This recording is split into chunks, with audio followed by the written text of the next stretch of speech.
Chapter 1099. Chun Zhao suddenly remembered. Back then, on Nasamar Island, when the Beidou's comet came, there was still blood on the altar.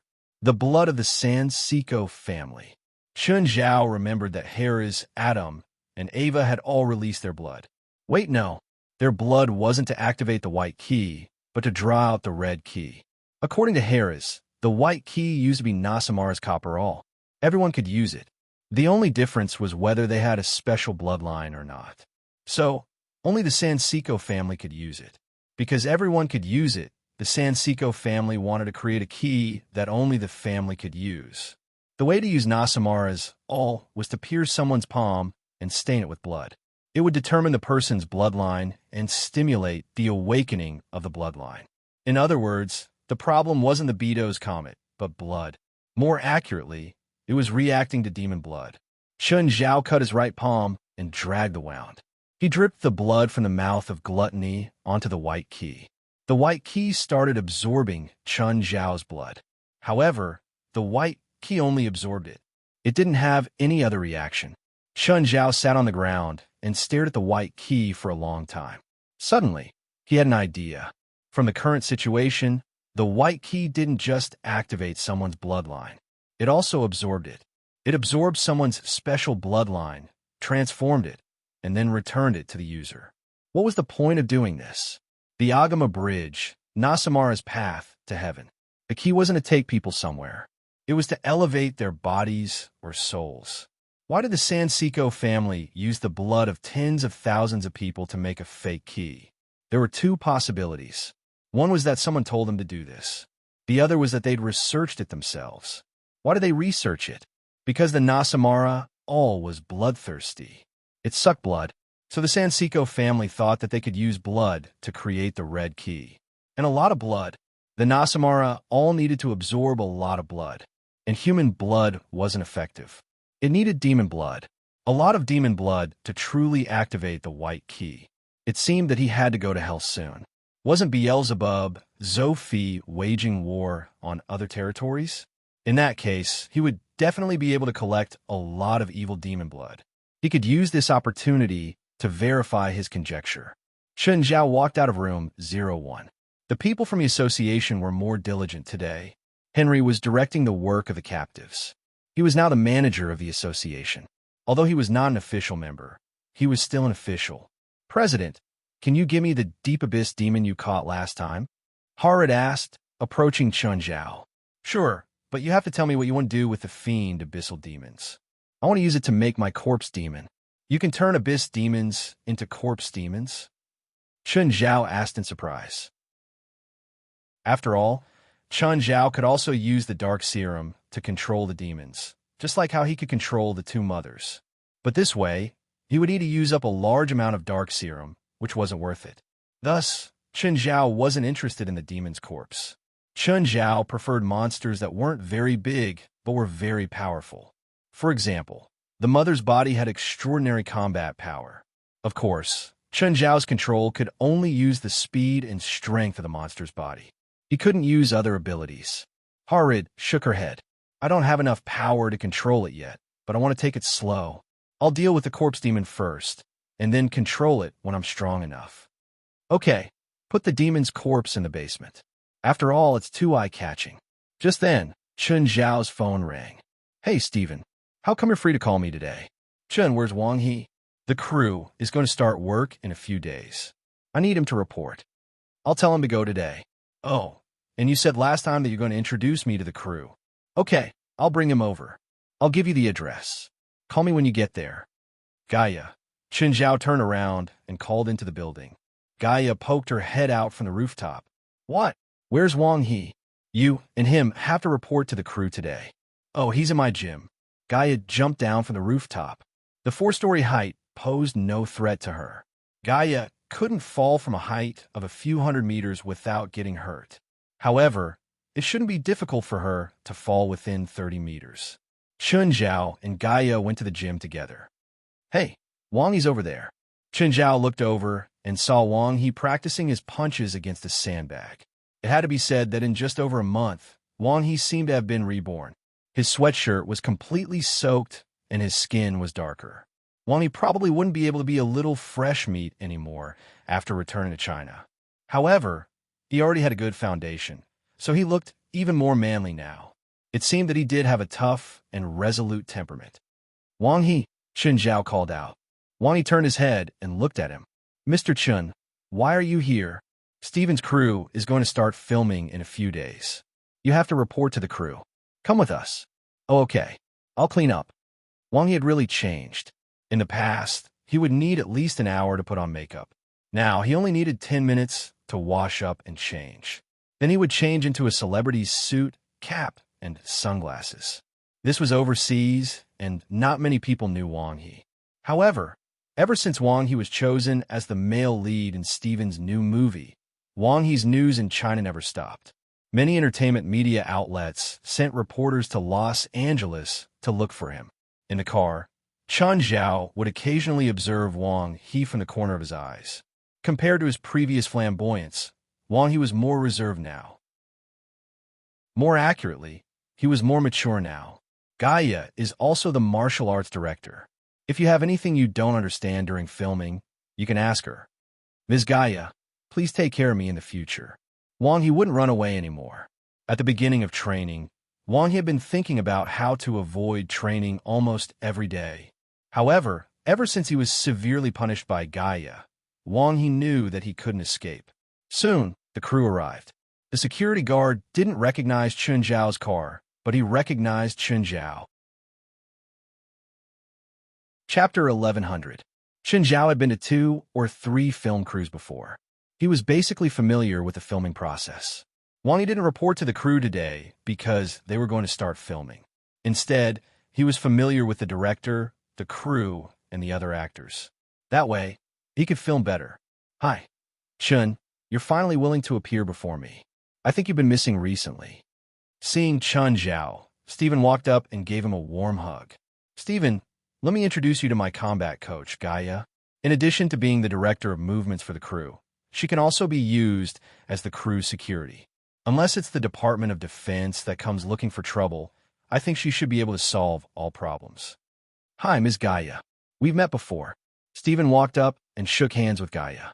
Steven and Gaia had met at Chen Zhao's party. More accurately, they hadn't met. They'd only met once. However, because of Gaia's figure and Steven's professional habits, Gaia's special figure left a deep impression on him. Gaia's figure was one of the rarer special actors in the film industry. She was mainly used as a stunt double. Of course, Gaia wasn't just a special actor. She could also be used as a stuntman. She could basically meet all of Steven's requirements. The pay of special actors was also relatively high. Some outstanding special actors were even paid more than the 3rd or 4th role in the movie.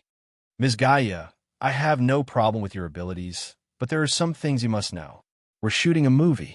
Apart from being realistic, the action must also have a sense of the scene. What was a sense of the scene? For example, when a soldier fought with a regular person, the outcome would be decided in one move. But this kind of fight would not have a sense of the scene. The director of a film crew didn't teach you how to knock someone down in the shortest time. Instead, he taught the actors how to make beautiful moves and complete some difficult moves. Of course, I understand. I'll do my best to cooperate with Mr. Steven. Gaia wouldn't be proud to say that she didn't want to teach the fancy moves in the film.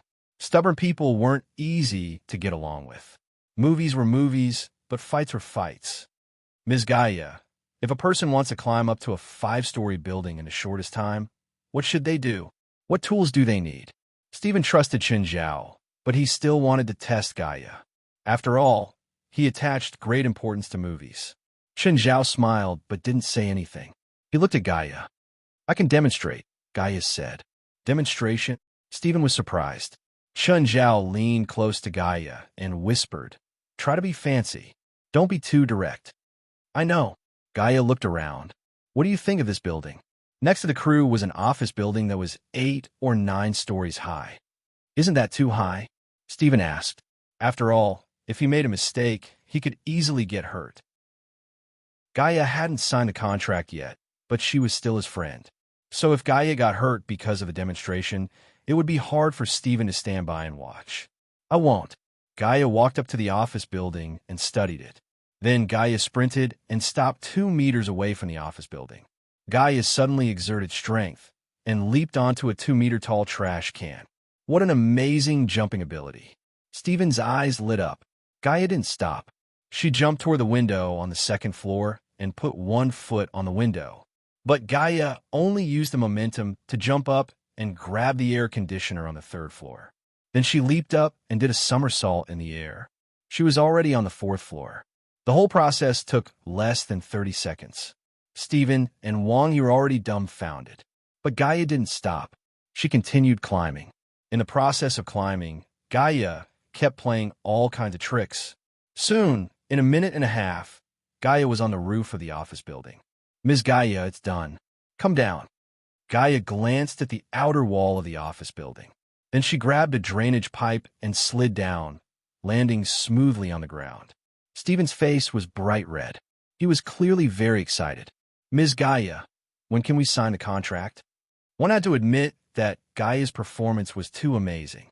Putting aside Gaia's fighting skills, just based on her performance just now, she was definitely the best in this field. As long as she had this skill, she would be able to get the highest pay as a stunt performer. Gaia has other skills. She's good with all kinds of guns, planes, helicopters, tanks, submarines, deep diving, skydiving, and even driving. Gaia is a legendary super agent, right? Gaia is a retired soldier. She used to be an instructor in the Marine Corps, Chun Zhao said. "Chun, you've brought me a perfect action actress." Wang He also trained with Gaia for a month. He can't do what Gaia does, but his foundation is pretty solid. Chun Zhao seemed to be praising himself. "Of course, I believe you."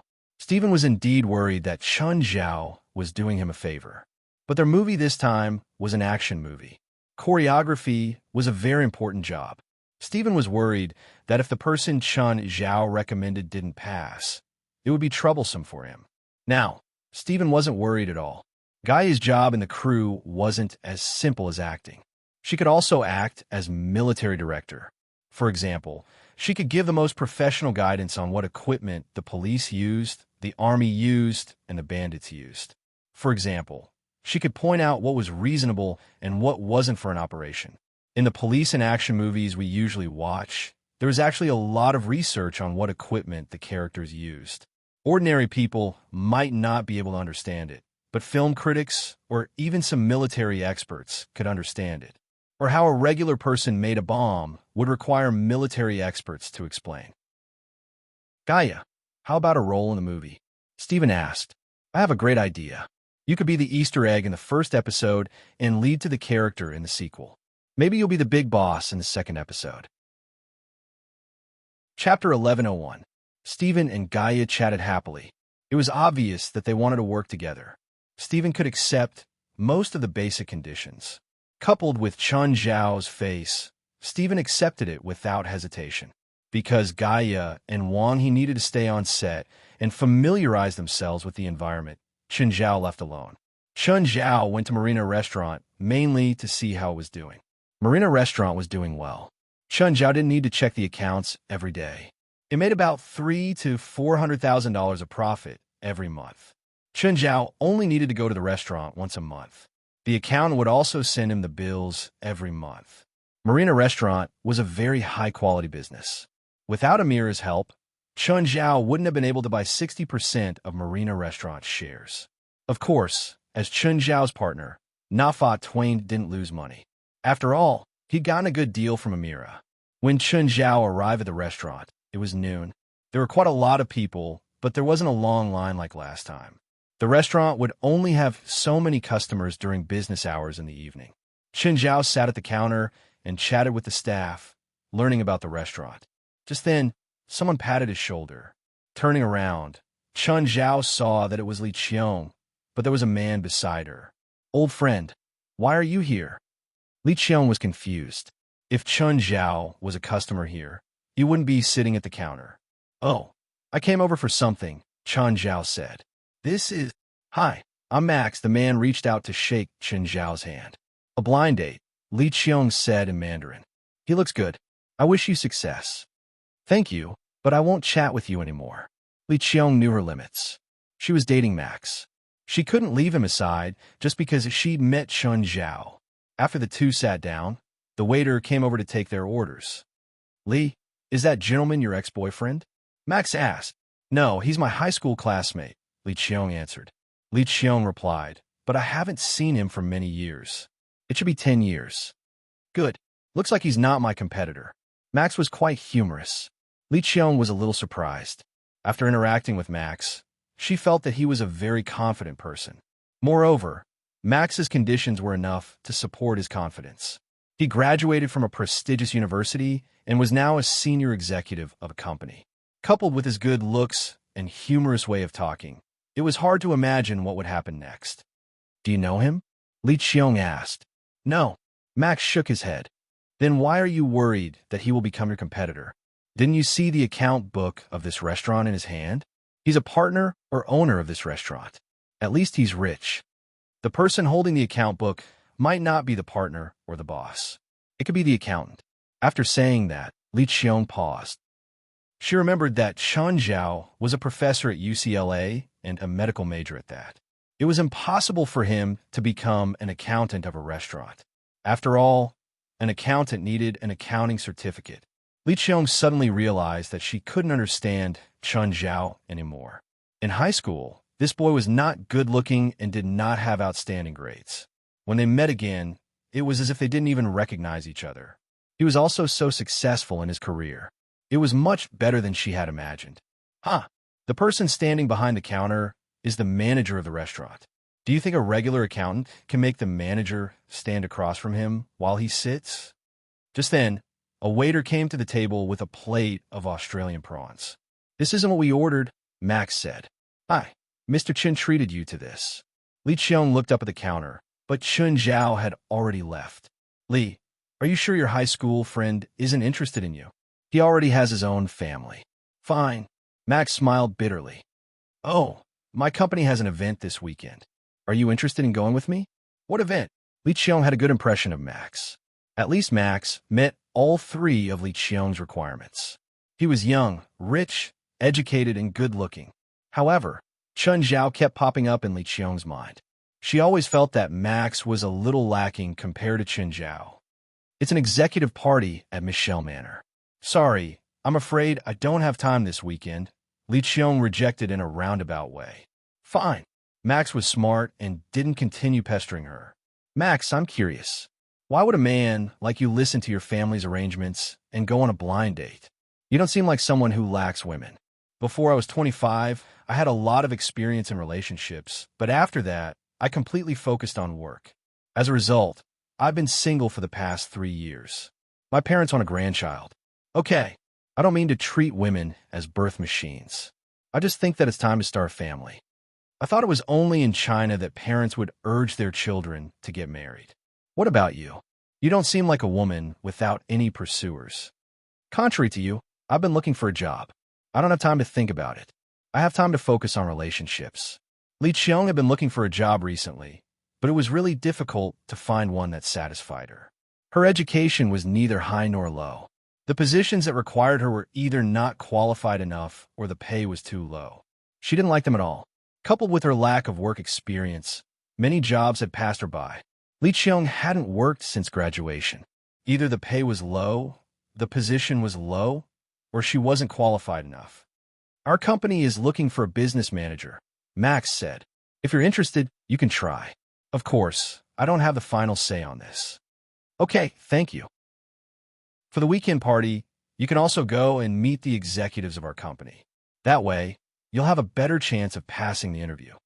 Max, don't you want to invite a girl you admire? I can't find a suitable girl right now, but if I go to the party alone, I'll be embarrassed. So, I hope you can help me save the situation. Then, may I have the honor to invite you to the party? Chapter 1102. Senior Lit. What do you want to drink? I'll go buy it for you. Senior Lit. Are you free tonight? 2 bitches. A few girls surrounded Lit Grove. Lit Grove's grades weren't great, but his father was the famous movie star, Drow Grove.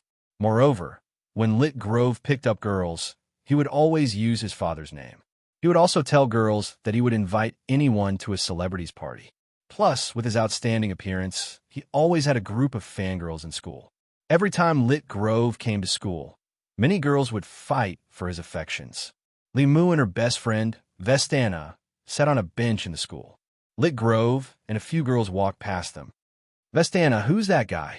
Lit Grove, the famous playboy in school. Don't tell me you're interested in him? I'm not crazy. Li Mu rolled her eyes. Plus, there are many guys more handsome than him in school. His dad, the Hollywood star. No wonder he's so popular. Just then, Li Mu saw Chun Zhao walk toward Lit Grove. Then, Lit Grove chased the girls around him away. Like a servant, he nodded and bowed to Chun Zhao. Professor Chun, he's the same as you. We're both from China.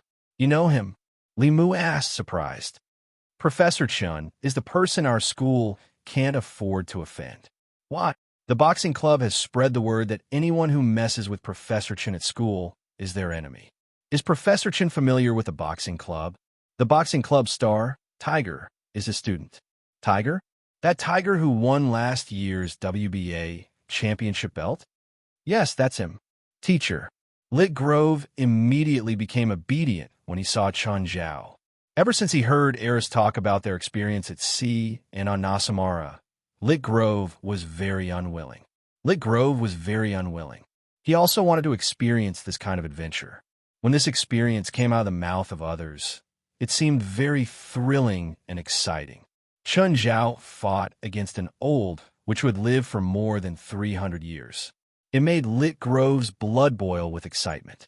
He really hoped that Chun Zhao could bring him along on his next adventure. I heard from the people at Chantilly Hospital that you've been working very hard recently. Chun Zhao glanced at Ritter Grove. If you can continue, your punishment could be reduced by half a year. Teacher, I don't need to shorten my time. As long as you take me with you next time, it'll be fine. Chun Zhao was surprised. He thought that Lit Grove would be eager to get rid of his job as a morgue guard. After all, even Chun Zhao himself might not be able to endure that place. Actually, Chun Zhao had underestimated Little Grove. After spending 2 days and 2 nights in the Crypt Demon's lair, Lit Grove was much braver. Plus, after coming into contact with supernatural incidents, he knew that evil spirits were not that big of a deal. He even got to know quite a few evil spirits in the headquarters of the association. To put it simply, people were afraid because they were resistant to the unknown. But after getting familiar with them, it didn't seem to be that big of a deal. The corpses in the morgue were actually just that. Talk to me about going on an adventure when your grades are good enough, Chun Zhao said. Lit Grove immediately stopped talking. His mind wasn't on his studies anymore. However, after his bloodline awakened, he realized that his mind was much more flexible. Teacher, I'll try my best. Lit Grove was conflicted. Should he ask Maggie for tutoring? Of Chun Zhao's 4 students, Maggie was the best academically. The other 3 students all had their own plans. Lapal had dreams of becoming a star and was a model. Evely was a sports star and swimming legend. Lit Grove, on the other hand, was a rich and famous father, and he was more interested in supernatural events. Only Maggie wanted to be a doctor wholeheartedly. Of course, this also had to do with Maggie's family background and environment. Maggie's family was very poor. Not only was she interning at Chantilly Hospital, but she also had a part-time job as a cashier in a supermarket. If she could graduate successfully and get assigned to Chantilly Hospital, she could at least improve her life. So, she worked very hard in her studies and internship. Putting aside Evely, Chun Zhao liked Maggie the most out of the 3 students. Maggie's original motivation was money, but at least she would work hard for it. At the very least, she was very dedicated and serious in her job. There was nothing wrong with studying and working hard for money. Chun Zhao didn't think there was anything wrong with this. Did one have to practice to be a doctor? Go to your own thing. I'll go check out the swimming pool. When Chun Zhao arrived, he saw many students watching the swimming team's competition in the audience seats. Chun Zhao easily found Evely. Evely, slow down, slow down. You can't do this. You have to listen to my tactics. Chun Zhao saw a big-bellied coach yelling from the shore. Chun Zhao frowned. What's wrong with this coach? Evely was very energetic. She could maintain this speed until 600 meters and then sprint in the last 200 meters. Evely slowing down now didn't mean she could sprint faster in the last 200 meters. After 800 meters, Evely climbed onto the shore. The coach immediately ran over and yelled at Evely, "Evely, you didn't follow my tactics again."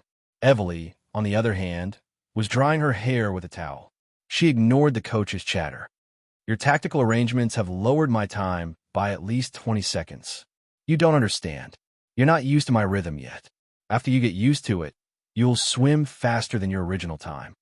The coach was very excited. He could almost see Evely using his tactics in the competition to swim better than her original record. Then, through Evely, he would receive attention and become famous. He felt that he had completely grasped Evely's data. As long as she listened to him, she would definitely swim better. "Evely." Chun Zhao walked over. "Are you done training?" "Yes." Seeing Chun Zhao, Evely's eyes brightened. In terms of training, the only person she would listen to was Chun Zhao. Even when she was training with the national team, the coach of the national team couldn't control her. After all, the only indicator on a national team was results. Evely had enough qualifications to resist any request. She would only follow Chun Zhao's training requirements. Chapter 11:03. "You're Evely's coach?" Chun Zhao turned to look at the coach before him. Yes. Zabi actually knew Chun Zhao. After all, Chun Zhao was the school team leader for the sports event. However, Zabi had never liked Chun Zhao. He felt that Chun Zhao had only become the team leader because of Tiger. Of course, he hadn't planned on having a conflict with Chun Zhao. But now, Chun Zhao wanted to pull Evely away. He couldn't take it anymore. In his opinion, Evely had to train according to his methods. Only then could she get good results. Only then could he have a chance to become a famous coach. He just had to think about what kind of rewards he would receive after Evely shocked the world. Zabi felt a bit excited. Evely was also the best stepping stone for his chance to become famous. "Your training method isn't good," Chun Zhao said matter-of-factly. "How can you say that my training method isn't good? I'm a professional coach. I have a swimming coach certificate. I'm a second-level national coach. So what? Did you train any famous students?" Chun Zhao looked at Zabi. "Did you?" Zabi retorted. If he had any famous students, would he go to university to be a coach? Chun Zhao pointed at him. "I trained Evely. What do you think of her?" "Nonsense. How can you train Evely?" "Coach Zabi, you better be more polite to Chun. When I broke the women's world record for the first time, and when I broke the men's world record, Chun was the one who specially trained me. You have no right to shout in front of him." Zabi's expression froze. Evely was the best proof. If she admitted it, then he was her coach. Reorganizing his words, Zabi said, "Evely, you're so talented. It doesn't matter who trains you, but you're at a bottleneck now. Normal people can't help you improve at all. Only a professional coach like me can." Evely didn't think so. After all, her results in the school team had barely been outstanding. Outside of school, any professional athlete could easily beat her. She couldn't even break the school record, let alone the men's world record. But Chun Zhao was the best proof. Chun Zhao's greatest help to her was training her stamina. Evely could clearly feel that she could even participate in the decathlon. Nothing was clearer than this proof. Her results also proved that Chun Zhao's training was effective. Evely's results also proved that Chun Zhao's training method was effective. "As long as you swim according to my method, you'll definitely do well. You'll even break your previous record. As long as you swim according to my method, you will definitely get a good result. You might even break your previous record. Let me ask you, before this, did you teach any outstanding disciples?" Evely continued to ask. "Not in the past, but you will be my most outstanding achievement. Sorry, I'm not interested in becoming your disciple. Also, I'll apply to the school to reject your training later. If the school doesn't agree, then I'll refuse to participate in the competition." Chun R Zhao R Chun. You can Chun. Zhao him. You Chun. Zhao can do Zhao can zs Chun Zhao Zhao he at a Chun. At. Zhao zi, come on Zhao he. Zhao the Zhao Zhao. If Evely didn't participate, the school would be in big trouble. After all, the school had received sponsorship fees. And why would the merchants give sponsorship fees? Because of Evely. If it was a normal competition, the school would have to spend at least a few $1,000,000 to sponsor the competition. Evely sponsorships could reach tens of millions of dollars. After all, Evely's audience was too big. She was even more popular than the sports event itself. But now, only a few $100,000 US could be used to sponsor the games. What could be more worthwhile than this? Because of that, the school would never allow Evely to withdraw from the competition. Zabi had no right to speak in front of Evely. Chen Zhao glanced at Zabi. He asked for it. Zabi's face was red, and he glared at Evely with anger. "Let's go for a walk," he said. "Okay, let me change my clothes." Evely quickly changed her clothes. Ignoring Zabi's hateful and angry gaze, he followed Chen Zhao and left. I remember that the previous coach was Mr. Kunk. "Where's Mr. Kunk?" Chen Zhao asked, confused. The previous coach wasn't very talented, but Chen Zhao had a good impression of him. At least he wouldn't randomly change the students' swimming habits. Before Chen Zhao took over Evely's training, Kunk had always been the school's swimming coach. "Mr. Kunk became famous because of me." Then he received an invitation from the French national team to be their coach. Chen Zhao really didn't expect Kunk to be the coach of the French team. "What do you think? Are you angry that Mr. Kunk took the fruits of your training?" "No, I have a good impression of Mr. Kunk." Chen Zhao's way of doing things was that he wouldn't care about people he liked. If he didn't like someone, he would torture them to death. When Chen Zhao wanted to train Evely, Kunk had been very accommodating. He didn't make things difficult for Evely or Chen Zhao. "Chun, I'll swim for 7 minutes first." Everyone was ambitious. At first, Evely only wanted to win the championship in last year's sports event.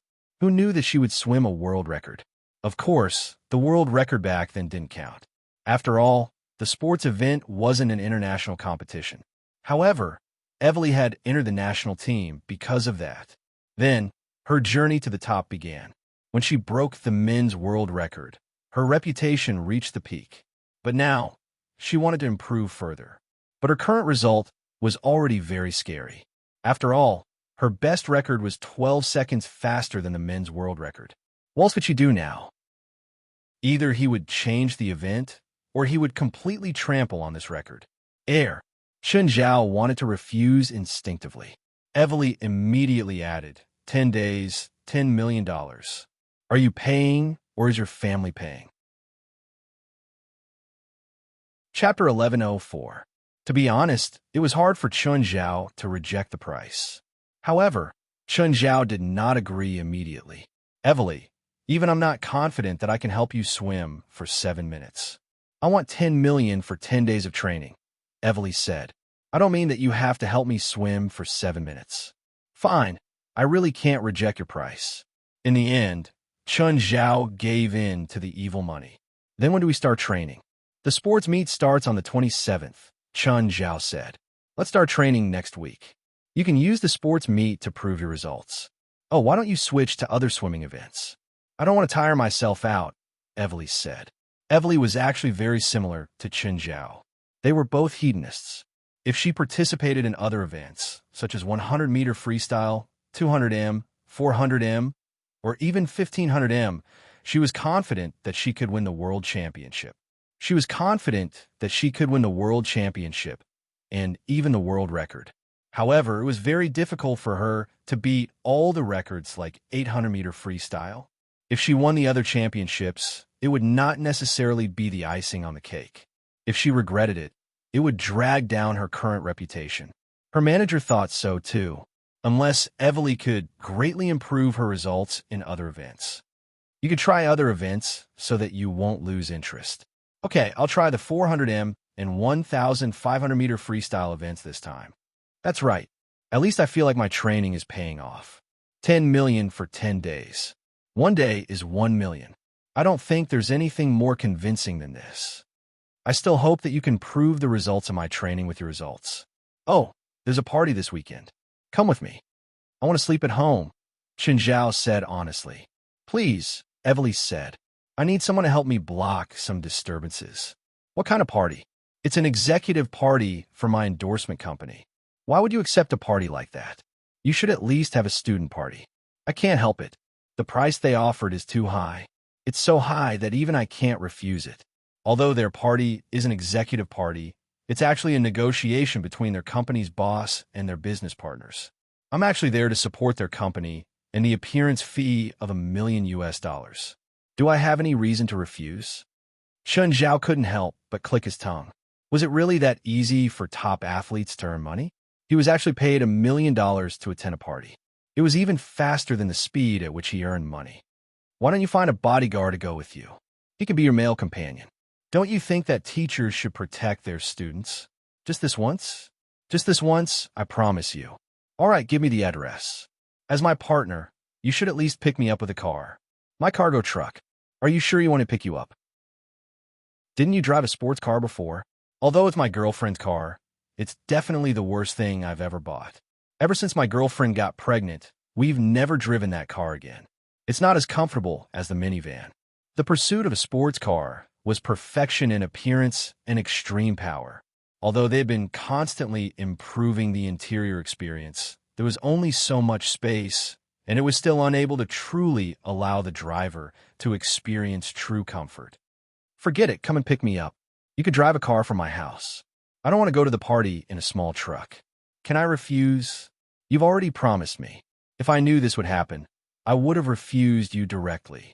When Chun Zhao returned home, he saw that Jerlin was playing with a skull. Stunned, Chun Zhao looked up at Fei Lai. Fei Lai, why did you buy a toy like that for Jerlin? Chun Zhao asked, surprised. That's a real skull. It's your mail. I opened it.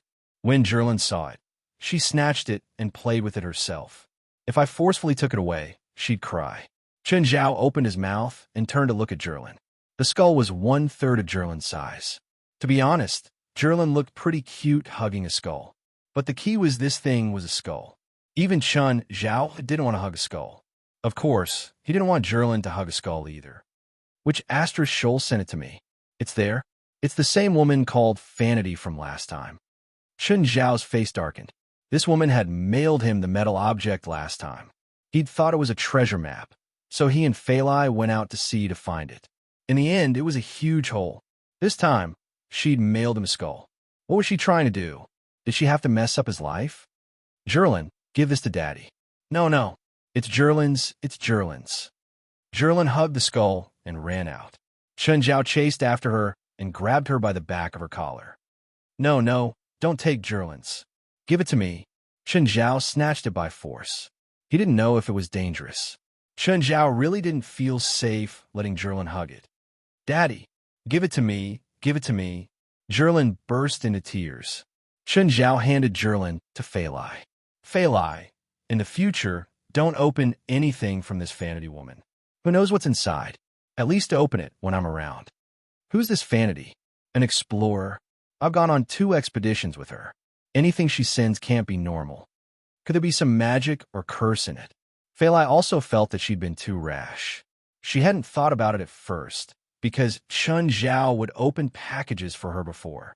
She'd often opened packages for him too. The two of them had never hidden anything from each other. Hearing Chun Zhao say this, especially with a skull in the package, Fei Lai instantly felt that she'd been too rash. No, Vanity doesn't know magic, but she only interacts with and studies ancient civilizations and ruins. Sometimes, she'll encounter supernatural creatures. She might not even know what she's sending. So we should be careful. If you're curious, call me. Okay, Chin, I was wrong. No, you weren't wrong. Chapter 1105. Chun Zhao tossed the skull in his hand. Fei Lai, on the other hand, was expressionless and fearless. Every time the skull was tossed, little Jerlin would reach out and try to catch it. That was how their family was. They didn't show any signs of resistance towards this kind of thing. Fei Lai knew that this was what Chun Zhao usually came into contact with. Chun Zhao had seen even scarier things before. Therefore, a mere skull was no different from an everyday item at home. Chun, show me the head. He tossed the skull to Fei Lai. Fei Lai took the skull and knocked on the top of the skull. Empty. Chun Zhao couldn't help but roll his eyes. From the texture of the skull, it was probably quite old. Of course, the skull was empty. It couldn't have been chopped off just now. Chen Zhao had been tricked by Fanity last time. Now, he really had the urge to crush the skull. Destroying the item was the safest way to deal with it. However, Chen Zhao still had that curiosity in him. This curiosity made him unable to make up his mind. At the same time, he felt that he just had to be careful. He probably wouldn't fall into the same pit twice. Woof woof! Just then, Walter rushed over, grabbed the skull in his mouth, and ran out. Help! Chen Zhao and Fei Lai exchanged glances. Who shouted for help just now? It looks like that skull. Wanda, come back. Walter held the skull in his mouth and hid behind the doorframe. Dogs love to bite bones, and Walter was no exception. There weren't many bones at home for it to chew. Now that it finally had one, it didn't want to give it back. However, like a child who had done something wrong, it hid behind the doorframe and looked at them with one eye. Bring that thing over. This bone is for you. Chen Zhao took out an unknown bone from his spatial ring. The bone was more than a meter long and as thick as a thigh. There was still some flesh on it. The owner of this bone must have been quite large when he was alive. Chen Zhao tossed the bone before Walter. Walter immediately dropped the skull and started gnawing on the huge bone. Chen Zhao walked up and picked up the skull. He looked at its eyes. You were the one who made that sound. The skull did not respond again. Chen, let me see. I've never seen a talking skull before. Fei Lai was very interested in the skull, but no matter what she said, it wouldn't speak. Walter, since this one can't talk, it's yours. Don't. The skull spoke again. Are you finally willing to speak? Let's talk it out. Don't throw me to the dogs, the skull said. Holding the skull, Fei Lai asked curiously, Chen, what's this? Evil spirit? I don't know. Chen Zhao shook his head. That's weird. I'll ask a professional tomorrow. Who are you? Fei Lai asked. Lady, hello, I'm Undead Hanks. Undead Hanks? Won't you die? As you can see, even if all that's left of me is a skull, I'm still alive. Then what are you now? Technically speaking, I'm still human because my soul is perfectly preserved, Undead Hanks said. What if I throw you into a fire? If I burn you to ashes, will you still be alive? Other than dogs, no other method can kill me. My head can't be destroyed. Really? Let me try. I was once thrown into magma and crushed by machines, but I recovered. Why? Chen Zhao asked curiously. I was once cursed by immortality and then received the Holy Spirit's blessing. The curse and blessing canceled each other out, so I became what I am now. Then why did you say dogs can kill you? Because my pet dog and I were once stranded on a deserted island. To survive, I ate my dog. From then on, my pet dog turned into an evil spirit and kept pestering me. What about now? It's sealed, so dogs are the only creatures that can kill me. It should be the evil spirit of your pet dog, right? Other dogs can kill you too? I don't know, but I'm already traumatized by dogs. Okay, let's not talk about that for now. Tell me why Fanity sent you to me as a package. I don't know either. Before this, I was always in deep sleep. Walter, go get little 3 and the others. Woof woof, Walter barked loudly. A while later, Cerberus came out of the forest. Ever since Chen Zhao's land had expanded, Cerberus didn't want to return to the basement anymore. It had enough space to move around, and there weren't many people in this area. Even if someone came, Cerberus would avoid them. When Cerberus appeared at the door, Undead Hank's teeth chattered in fear. Wait, what are you doing? Chen Zhao tossed the skull in the air. Cerberus kept drooling before Chen Zhao. I want to know the truth. Okay. I don't know who Fanity is, but the person who sent me the package told me to bring an Asian to Treasure Island. Treasure Island? Chen Zhao and Fei Lai exchanged glances. Then Chen Zhao asked, what Treasure Island? The legendary place where the Pirate King's treasure is buried. Legendary? Is that even a legend to you? I've been to Treasure Island, but I died on Treasure Island. As for whether the Pirate King's treasure is really buried on Treasure Island, I don't know either. Aren't you immortal? I mean, I became like this. I was originally like you. I'm a living person. Who are you? The person who sent you to me and told you to bring me to Treasure Island? This made Chen Zhao easily think of Fanity's package last time, which had lured him into the pit. Would he fall for such an obvious trap again? Where's Treasure Island? I don't know the exact location. Are you messing with me? No, I'm serious. I can only find the right direction with the sea breeze. Also, did Fanity tell you to bring me a message? Sir, I don't know the Fanity you mentioned, but from the name, Fanity should be a female. The person who sent me the package is male. Male? That's right. From his physical characteristics, I can be sure that he's a male. Chen Zhao fell into deep thought. The package was named Fanity, but the person who sent it was male. Chapter 1106. Are there a lot of treasures on the island? This was what Chen Zhao was most concerned about. If there really were countless treasures that Chen Zhao wouldn't have to worry about food for the rest of his life, he would be willing to take the risk. I don't know if there are treasures on the island, but there's the spring of immortality. To be honest, Chen Zhao didn't really believe that the spring of immortality existed in this world. Even a great lord like Beelzebub Zophi had to wage war to extend his life. Could a human really have the spring of immortality? If there really was a fountain of immortality, then where was the Pirate King now? I drank the spring of immortality, so I got the curse of immortality. Curse of immortality? Is it a curse? In some movies, it was said that immortality was a curse. Chen Zhao felt that the happiness should be greater than the pain. The curse of immortality is that after I drank the spring, my body started rotting. Only dogs can free me. Then why don't you free yourself? Don't be silly. Even though my current state is terrible, it's better than real death. I don't want to disappear completely. You said that the evil spirit that your pet dog turned into a seal. That's right, it was that person who sealed my dog, and he also used magic to bless me and dispel my curse. But you're still alive after dispelling it. Yes, I'm still alive. That person didn't expect that his magic would conflict with the curse. I became a real, undying skeleton. The person you're talking about is the person who mailed you to me. Yes.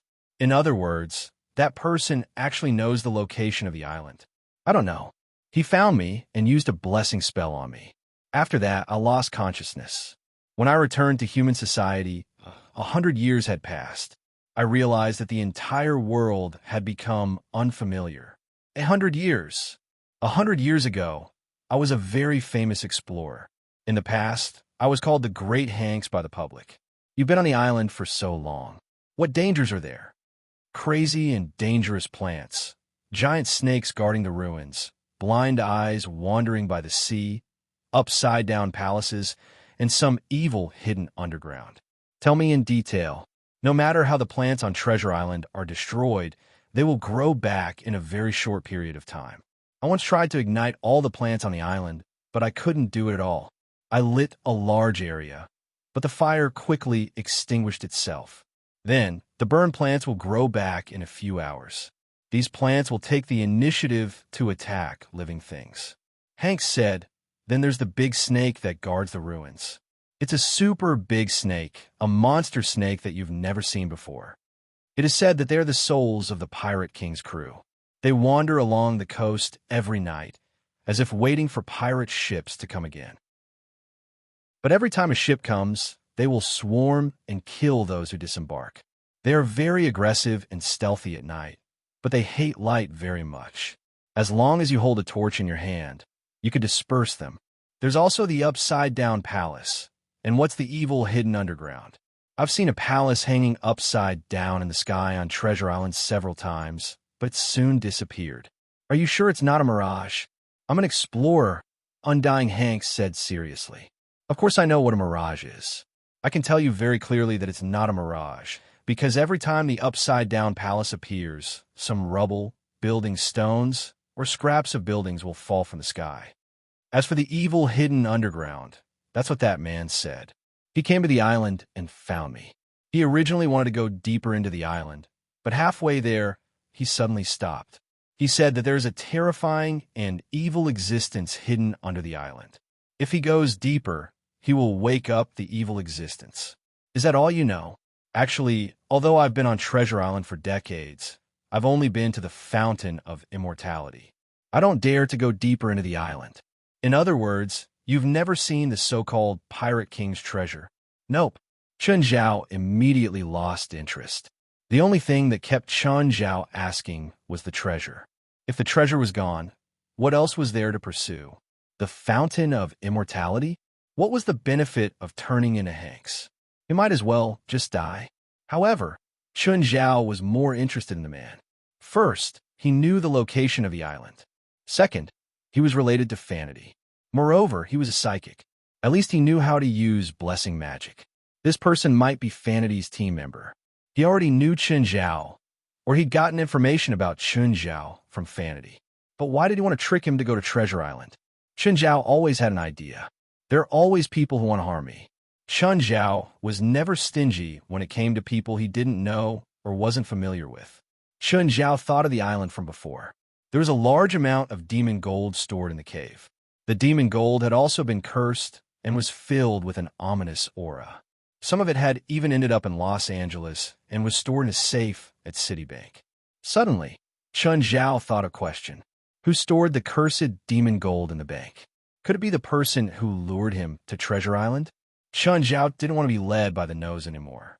So, he decided not to go to Treasure Island this time. If he could, he should show himself. Otherwise, he wouldn't go even if he was beaten to death. Chun Zhao didn't like this feeling. The feeling of being kept in the dark about everything. Moreover, there was a hand scheming and controlling him behind the scenes. If he could come out, Chun Zhao would twist his head off and use it as a toilet. Does that person have any special characteristics? Like age, looks, voice, height, and so on. I remember, but how should I tell you? There were only two possibilities for that person to lure him to Treasure Island. One was that he wanted to harm him. The most likely possibility was that the person was his enemy. The other possibility was that he wanted to get something from Treasure Island, but he couldn't do it with his own power. So, Chun Zhao had to pave the way for him. This was also the most likely possibility. Chapter 1107. Darling, are you going to Treasure Island? Fei Lai had an urge to give it a try. I don't think so, Chun Zhao said. I see. Fei Lai's face was filled with disappointment. You want to go? You decide. I won't force you. Fei Lai's eyes flickered. She clearly wanted to go, but she just wouldn't tell the truth. We'll talk about it after you give birth, Chun Zhao said. Really? Then we'll go together after I give birth? Fei Lai was instantly energized. Okay. Fei Lai rarely made requests of Chun Zhao. Every time she did, Chun Zhao didn't know how to reject her. He knew it was a trap, but he still jumped into it. Oh, I have a party this weekend. I need to drive your car. Evely said that she could drive a car to her house, but Chun Zhao still decided to drive his family's car. What party? My student, Evely, wants me to be her partner. Fei Lai wouldn't be like other women who would make a fuss when they heard that another woman wanted to be Chun Zhao's partner. Since Chun Zhao was willing to share this with her, she would naturally believe him. Come back early tonight. Oh, dress neatly. Don't embarrass our family. It was a party, but Chun Zhao still couldn't get excited. Sunday arrived. Chun Zhao didn't leave until after lunch. Today, he wore a black suit and a white shirt with an open jacket. He was too lazy to tie a bow. Chun Zhao's outfit wasn't much more formal than usual. However, Chun Zhao had a good figure. He was 1.8 meters tall, which was a standard height. Plus, his body was well-defined. After kissing Fei Lai goodbye, Chun Zhao drove out. It was Chun Zhao's first time at Evely's house. Evely wasn't a local. She lived in a small villa in Beverly Hills. It wasn't big, but the environment was nice. Chun Zhao parked his car at the door and honked. Evely stuck her head out of the window and looked at Chun Zhao. Chun, wait for me for 20 minutes. Evely had said that she would wait 20 minutes, but Chun Zhao had waited for an entire hour. He had to admit that Evely was especially eye-catching after dressing up. Evely was going for the sexy route today. Her fiery red lips weren't something every woman could handle. Her long hair draped over her shoulders, paired with a white V-neck low-cut shirt. The long dress that showed off her long legs made her look even sexier. Chun Zhao opened the door for Evely like a gentleman. Chun, didn't you say you weren't going to drive today? I suddenly want to drive again today, Chun Zhao answered casually. Is your car a hardtop? Yeah, what's wrong? Is this the car Miss Fei Lai usually drives? Yes. You should buy her a convertible. Why? Every time a woman goes out, after dressing up, she not only hopes to enjoy the scenery along the way, but also hopes to attract more attention. You don't understand the psychology of women at all. Okay, do you have any car models and brands to recommend? If you don't consider the price, of course a top sports car is the best, Evely said. Evely said, but most of the models are geared towards men. For example, their engines are powerful, and the models are more streamlined. They lack the gentleness of women. The internal facilities are also geared towards men, which is extremely unfriendly to women. So, if you want to choose a model that suits women. I recommend the latest model of the Porsche 911. As everyone knows, the Porsche 911 is the most classic model of Porsche. Last year's latest model, the 911 convertible series, also combined many modern elements. There's also a model specially designed for women. Even with the best equipment, the price is less than $800,000. You can definitely afford it. I'll go to the store when I'm free, Chun Zhao said. It was Li Qiong's first time at a party like this, so she couldn't help but be a bit reserved. The manor was unbelievably luxurious. Just the parking lot was the size of a football field. This was unimaginable in Los Angeles, where every inch of land was worth its weight in gold. The number of luxury cars parked in the parking lot was overwhelming. Max had a serious expression on his face as well. Max, you look a little nervous.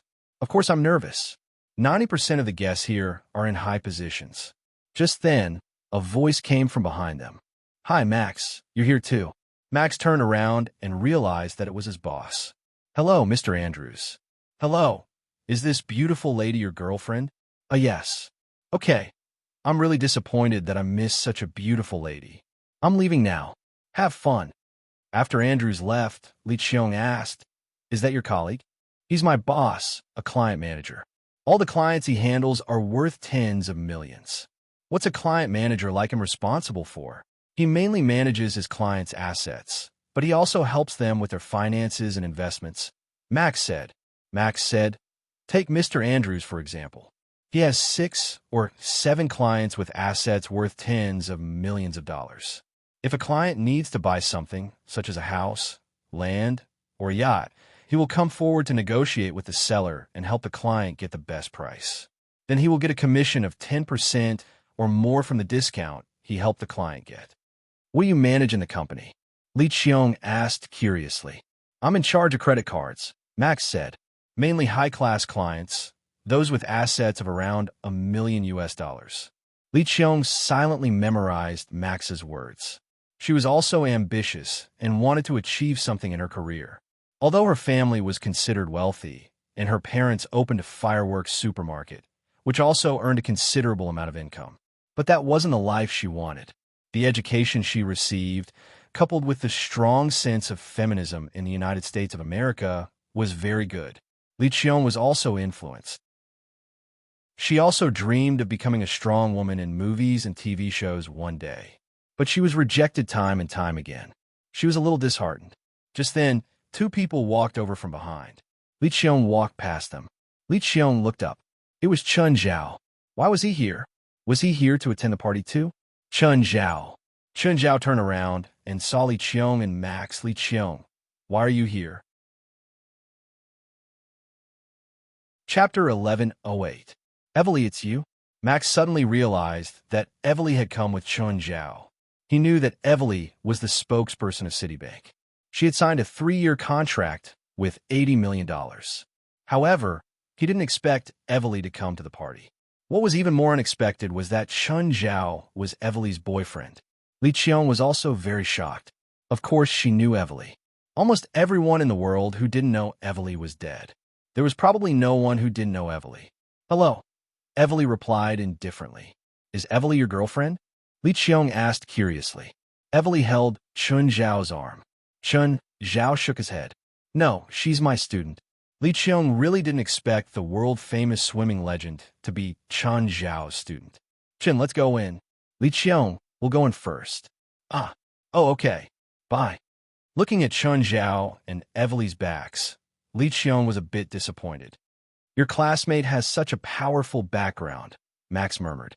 He probably only came to this party because of Evely, Li Qiong said, a bit upset. But it's enough to have a student like her, Max said enviously. Max said enviously. Who was Evely? She was a legend in the world of sports. With such a student, it meant that fame and fortune would be in his hands. Qualifications were important everywhere. You could go to any company for an interview. In addition to having a good education background, it was also very important to have work experience. If you could record that a famous person was your student in your resume, the value of the resume would increase greatly. No company could ignore the celebrity effect of a resume. It's so big, Li Qiong exclaimed. The place was really bigger than she'd imagined. Therefore, if one didn't have enough imagination, it was impossible to imagine what kind of life the rich lived. Do you see that woman over there? Max pointed at a beautiful woman surrounded by a group of women in the distance. Yes. What's wrong with her? Li Qiong didn't know the woman, but she recognized the earrings on her ear. The earrings came from a limited edition Chanel handbag, and that limited edition handbag was worth $750,000. Li Qiong did not have that much money, but like most women, she advocated and pursued luxury goods. Therefore, he liked to read those fashion magazines. Go and meet her. She's the owner of this place, Amira. Li Qiong gasped. That woman was about the same age as her, but she was the owner of the manor.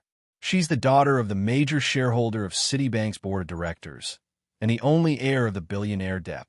This kind of party was a place for the upper class to socialize and network. Therefore, the people here would do everything possible to get to know some upper-class people and expand their connections.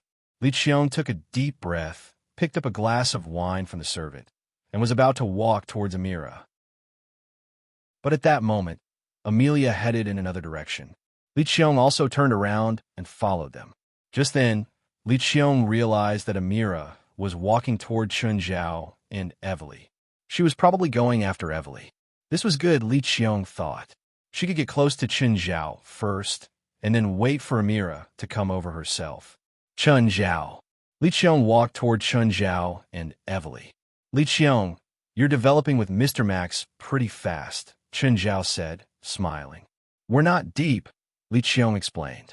I'm only his temporary companion today. Chun, aren't you going to introduce this lady to me? Evely asked. My high school classmate, Qiong. Li, hello, Ms. Evely. Hello, Ms. Evely. Just then, Amira walked over. Hi, Mr. Chun. Amira was dressed rather dignified and sexy today. Her dress was also made of sparkling pink scales. She looked rather noble and elegant. Hi, Amira.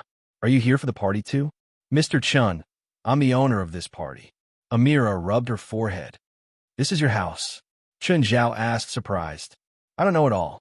Li Qiong realized that Chun Zhao actually knew everyone. He also seemed to be very close to Amira.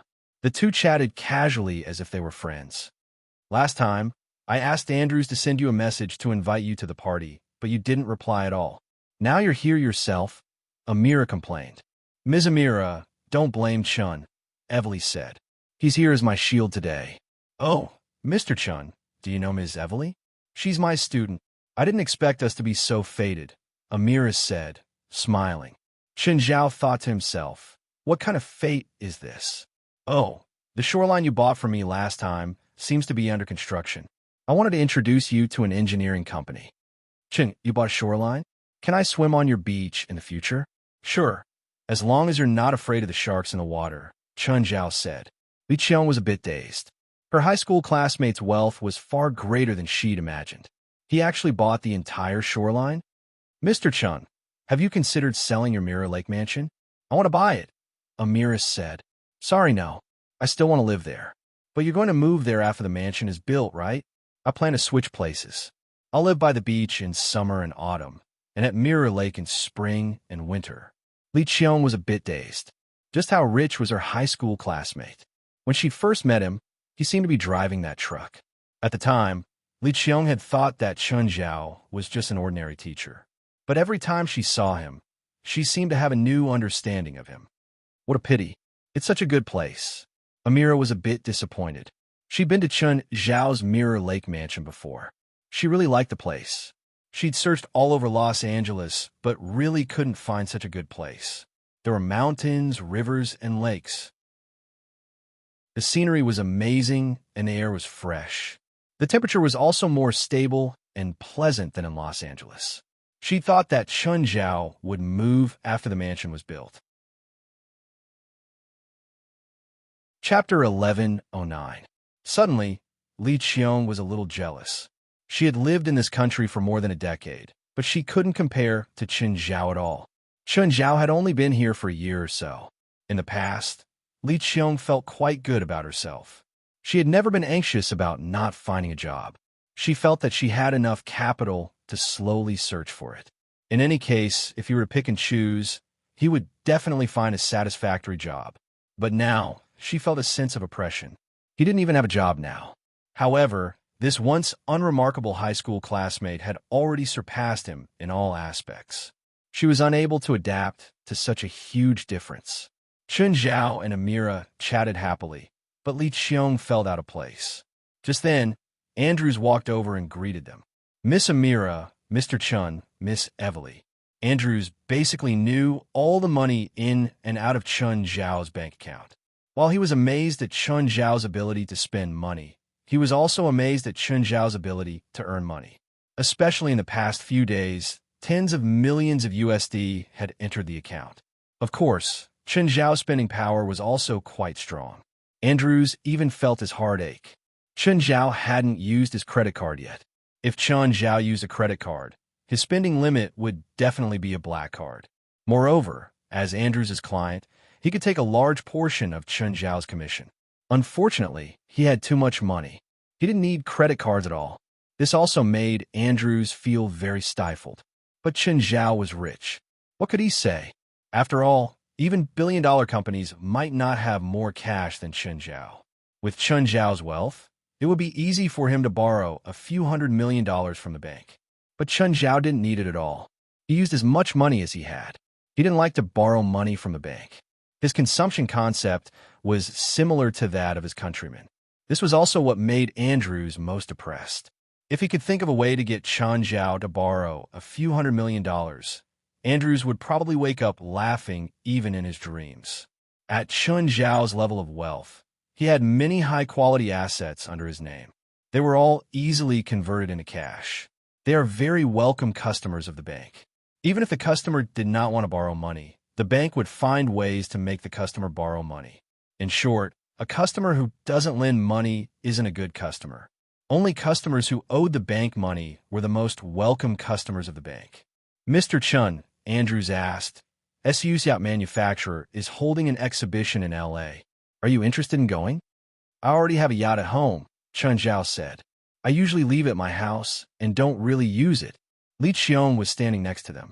She felt that if she continued to listen to their conversation, she would only feel more depressed. She even wondered if she should think of a way to poach Chunjiao over. This kind of man who had the looks, the family background, and the education background could not be found even with a lantern. If Chunjiao could become her man, she wouldn't have to struggle anymore. Or she could let Chunjiao pay for her company. By the way, Mr. Chun, I know a company that develops smart management systems. They're currently promoting a brand new smart butler system. Do you need it? How much is it? About $10 million. How much is the actual price? I can say around $8 million, Andrews said. That's still too expensive. The butler system I'm using now is only a few $100,000. It has all the basic functions.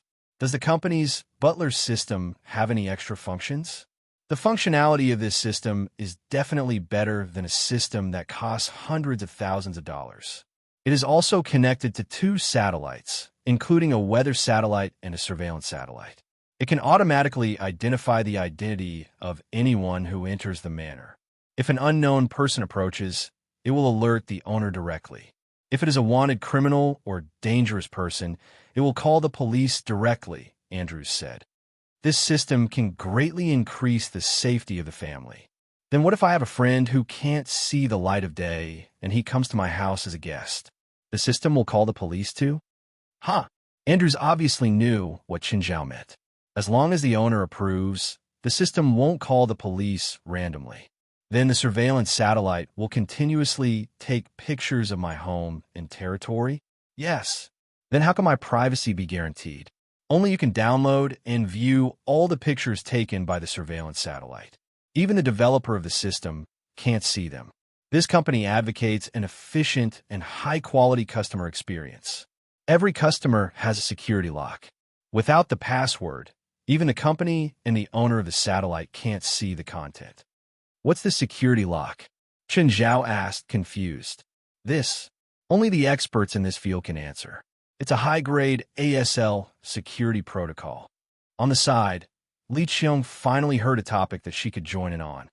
This ASL security protocol is an agreement between humans and computers. The computer program is already loaded with the ASL security protocol, so no third party can bypass the computer and open the private content. Only the security lock of the security protocol can open it. It's not the first choice for mainstream AI housekeeping systems right now, because it's too strict. If there's an accident, even the police can't access the content. Plus, it's expensive, so most AI housekeeping systems use the common UB security protocol. This security lock is worth over $3 million. The security lock that Mr. Andrews mentioned should be the ASL security protocol. Chen Zhao didn't understand Li Qiong's professional terms, but he got the general idea. So, other than me, no one can see my privacy? Yes. Li Qiong nodded. Chen Zhao, if your new house is big enough, a normal AI housekeeper won't be able to handle it, so you have to choose a new AI housekeeper. This is the trend of the new era. You know a lot about this? Chen Zhao was a bit surprised. In his impression, Li Qiong had always been a pretty woman. He didn't think that she would be so knowledgeable when it came to computers. That's what I learned in university. Will the operation of this AI housekeeper be complicated? Chapter 11:10. Is it complicated to install and debug the system? Chen Zhao asked. The company is responsible for installing the system, but the customer has to find someone from another company for debugging and inspection. Why? That's too inconsiderate. That company installed and debugged the system last time. This company wants to ensure that their engineers don't install backdoors, and also to ensure the privacy of their customers. That's why they completely exclude themselves when it comes to debugging, Andrews said. Chen Zhao, if you need it, Li Qiong said. I can take this job. How much do you charge? Chen Zhao asked. Li Qiong was about to say no, but Andrews said, usually the debugging fee is around 5% of the system's value. Sure. Chen Zhao and Li Qiong weren't familiar with each other. If Li Qiong wanted to debug for him for free, he would feel awkward. But if she had to pay, he would feel better. Andrews, reserve a system for me. You can help me negotiate the price. After hearing that the trial fee was so high, it was difficult for Li Qiong to say no to the reward. According to Andrews, the system was worth $10 million. Even if the final price was $1 or $2 million less, it would still be a few $100,000. To Li Qiong, a few $100,000 was an astronomical figure. It was almost impossible for her to find a job with an annual salary of $100,000. But if she could complete the debugging, she could earn a few $100,000. How many $100,000 could a person earn in their lifetime? But the construction of the house has just started. It'll be at least a few months later. I'll contact you after it's done. Okay. Li Qiong nodded. To be honest, it was an eye-opener for her today. In the past, she'd only seen multi-million-dollar deals in movies and TV shows. But in reality, Chen Zhao only needed to think about it for a while before deciding to buy it. Chun, I feel like I'm the one who gave you this butler system, Evely said teasingly. I only paid you $10 million. That doesn't count. I took 10 days. Plus, I think you'll earn more. Li Qiong already had a certain understanding of Chen Zhao's wealth. But when she heard that Chen Zhao had earned $10 million in 10 days, she still found it unbelievable. He probably wouldn't be able to earn that much money in his entire life, but Chen Zhao seemed to be able to earn it easily. It was truly infuriating to compare oneself to others. Andrews had the same idea. He had worked so hard to negotiate and helped Chen Zhao lower the price. Then, he would take a cut, but it wasn't even 10 days of Chen Zhao's income. Mr. Chen, are you interested in buying an island now? Amira asked. I don't even have $20 million in my bank account. I can't afford it. If you want, I could transfer a loan under 1 billion USD to your account, as long as you say it. $1 billion? I'd be crazy to buy it. Chen Zhao rolled his eyes. Actually, you can choose from cheap islands that only cost a few million USD or even a few 100,000 USD. Of course, there are also expensive ones that cost tens of millions or hundreds of millions of USD. If I want to buy, I will buy the best. When I have a few hundred million USD, I will buy an island. An island that is worth a few million USD is not even 2 square kilometers.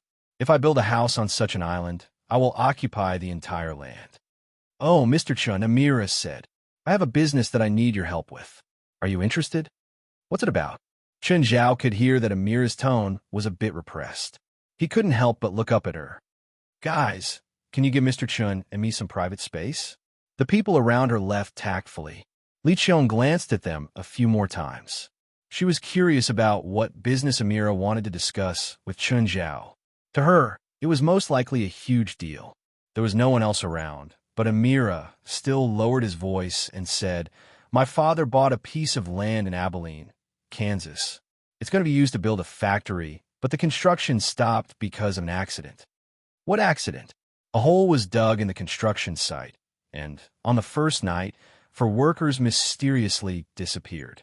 Other workers said that a monster came out of the hole and dragged the workers into the hole. Then, 2 similar incidents happened. What kind of monster?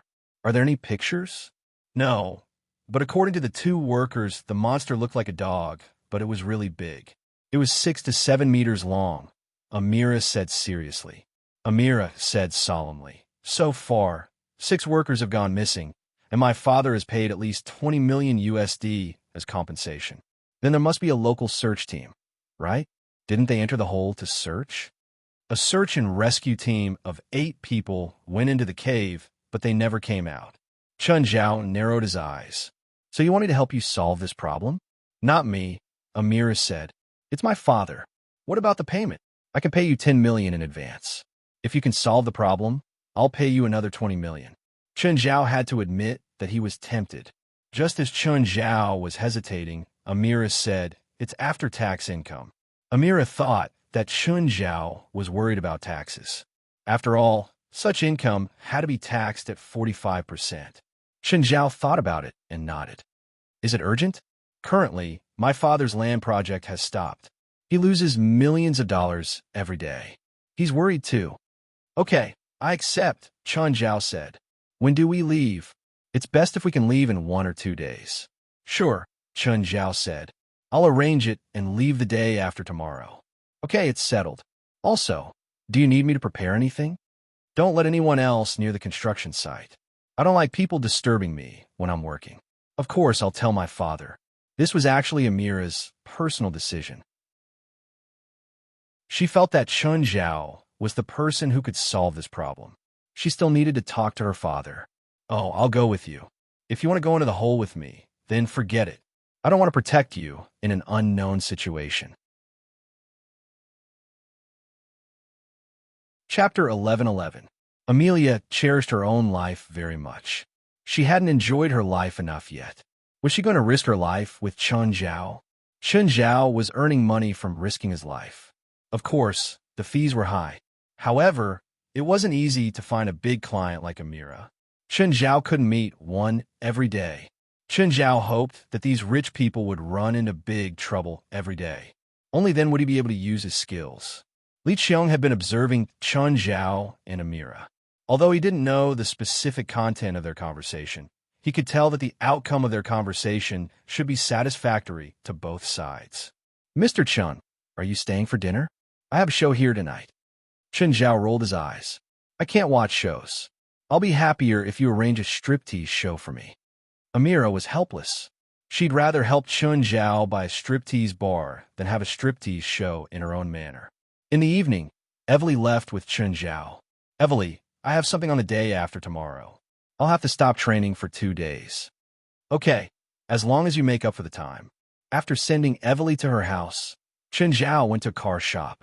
Car shops in America usually had a larger space. There were more than 100 cars in the parking lot. These cars were all very cheap. Some could be bought for $2,000 or $3,000. The frequency of Americans changing cars was relatively high. Some people would sell a car to a car shop after driving it for a period of time and then get a new car. Of course, new cars were also sold here. But relatively speaking, it was more worthwhile to buy a used car than a new one.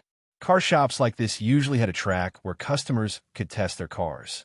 Chun Zhao entered the car shop. The showroom was filled with new cars. Only new cars would be displayed here. An old man walked over slowly. "Hi, how can I help you? Are the cars here the ones in your shop? What model and brand do you want?" The old man asked. "Porsche 911. Because the Porsche 911 was a classic model, many car shops had it. There's a used car outside. Do you want it? It's only $50,000. Chun Zhao shook his head. After all, it was for Fei Lai.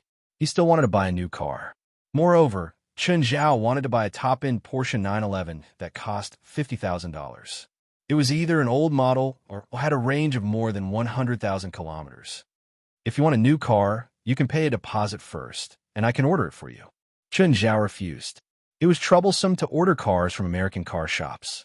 Some shops would even cheat Chinese people by delaying the purchase of a car for a few months. Some even bought an old, refurbished car. Chun Zhao didn't want to be a fool, so he rejected the old man and left. Chun Zhao used the navigation to search for a Porsche store. Compared to the previous car dealership, this Porsche store was much more professional. However, this was to be expected. After all, the customer base was different. The salesperson was a very beautiful woman. She reminded Chun Zhao of Paris. "Sir, how can I help you? Do you have a Porsche 911? The latest model?" Chun Zhao asked. "Of course, this way, please." The saleswoman led him through the showroom for a while and stopped before a dark blue metallic sports car. When Chun Zhao saw the car, he immediately remembered it. It was the same color. The deep yet elegant color and the gentle lines of the car were very much in line with Chun Zhao's ideal car model. "Is it convertible or hardtop?" Chun Zhao asked. "Convertible." The beautiful saleswoman began to talk about the car's performance and various hardware components in an endless stream. Chun Zhao kept nodding. After all, he'd been driving for a year. He could basically understand the gist of it. The saleswoman emphasized the differences between the car and the old model.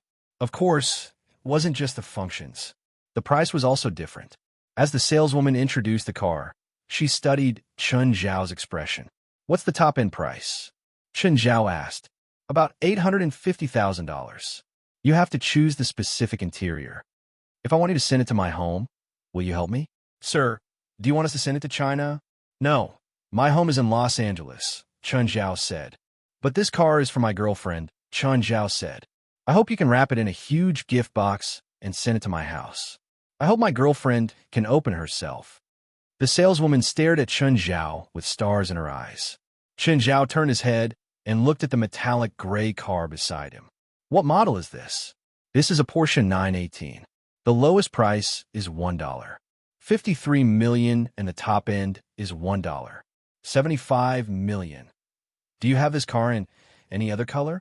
"Silver gray, deep red, sapphire blue, metallic blue."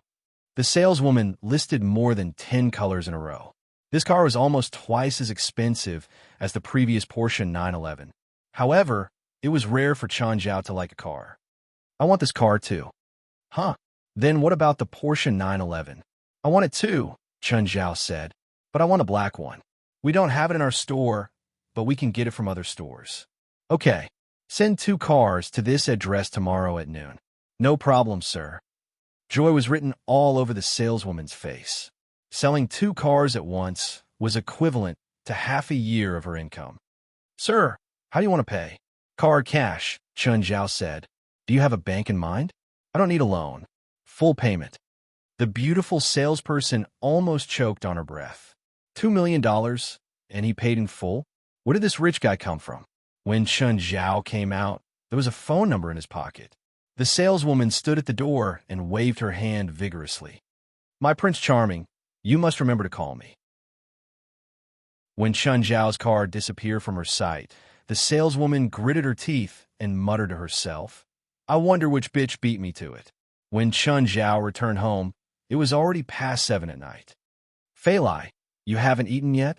Waiting for you, Phalai said. You have a baby in your stomach. Don't starve yourself. I'm not hungry.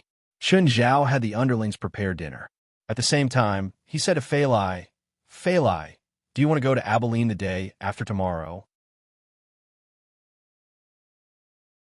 Chapter 11:12. I have work there, Chun Zhao said. I also feel like I've been going out a lot lately, so if you want, we can go play there for a few days. Phalai understood what Chun Zhao was thinking. Chun Zhao felt that it would be inconvenient for her to go anywhere since she was pregnant. She also felt uncomfortable going out too often. Darling, we should be more honest with each other. I don't think it's a big deal. Okay. Chun Zhao stroked Phalai's hair. That was indeed what he was thinking. That was why he invited Phalai to Abilene. What work is there this time? A billionaire bought a piece of land and caused some accidents. I'm going to solve the problem. Then his price shouldn't be low, right? Very high, Chun Zhao said. Remember to bring me a present. Of course. The next day, Phalai was soaking in the water. After entering February, the temperature had risen a few degrees. The temperature of Mirror Lake was just right, so Phalai had been soaking every day. Little Jerlin was just half a year old. She could already jump onto the round rock in the middle of the lake. Just then, Phalai saw a large truck arrive at the door. Phalai called out to the villa, but there was no response. Phalai saw the transport workers unloading 2 large boxes from the truck. Phalai carried Jerlin to the shore and draped a towel over her. Hello, what's the delivery? Phalai asked one of the workers. Hello, you must be Miss Phalai. A woman walked up. She looked Phalai up and down. The first thing she saw was Phalai's bulging stomach. He felt indignant in his heart, but he still maintained a professional smile on his face. These are the things that Mr. Chun bought in our shop yesterday. Please sign here. Oh. Phalai signed the shipping receipt. Miss Phalai, you have to open it yourself. How do I open it? Phalai looked at the huge box in front of her, feeling helpless. Just unlatch the lock on this side. Phalai unlocked the lock, and the lid of the box opened up like flower petals. A new metallic dark blue Porsche 911 was revealed inside. Phalai took a deep breath. She was amazed. That was Phalai's first thought. Just then, Chun Zhao walked out of the house. Phalai, we've been together for a year now.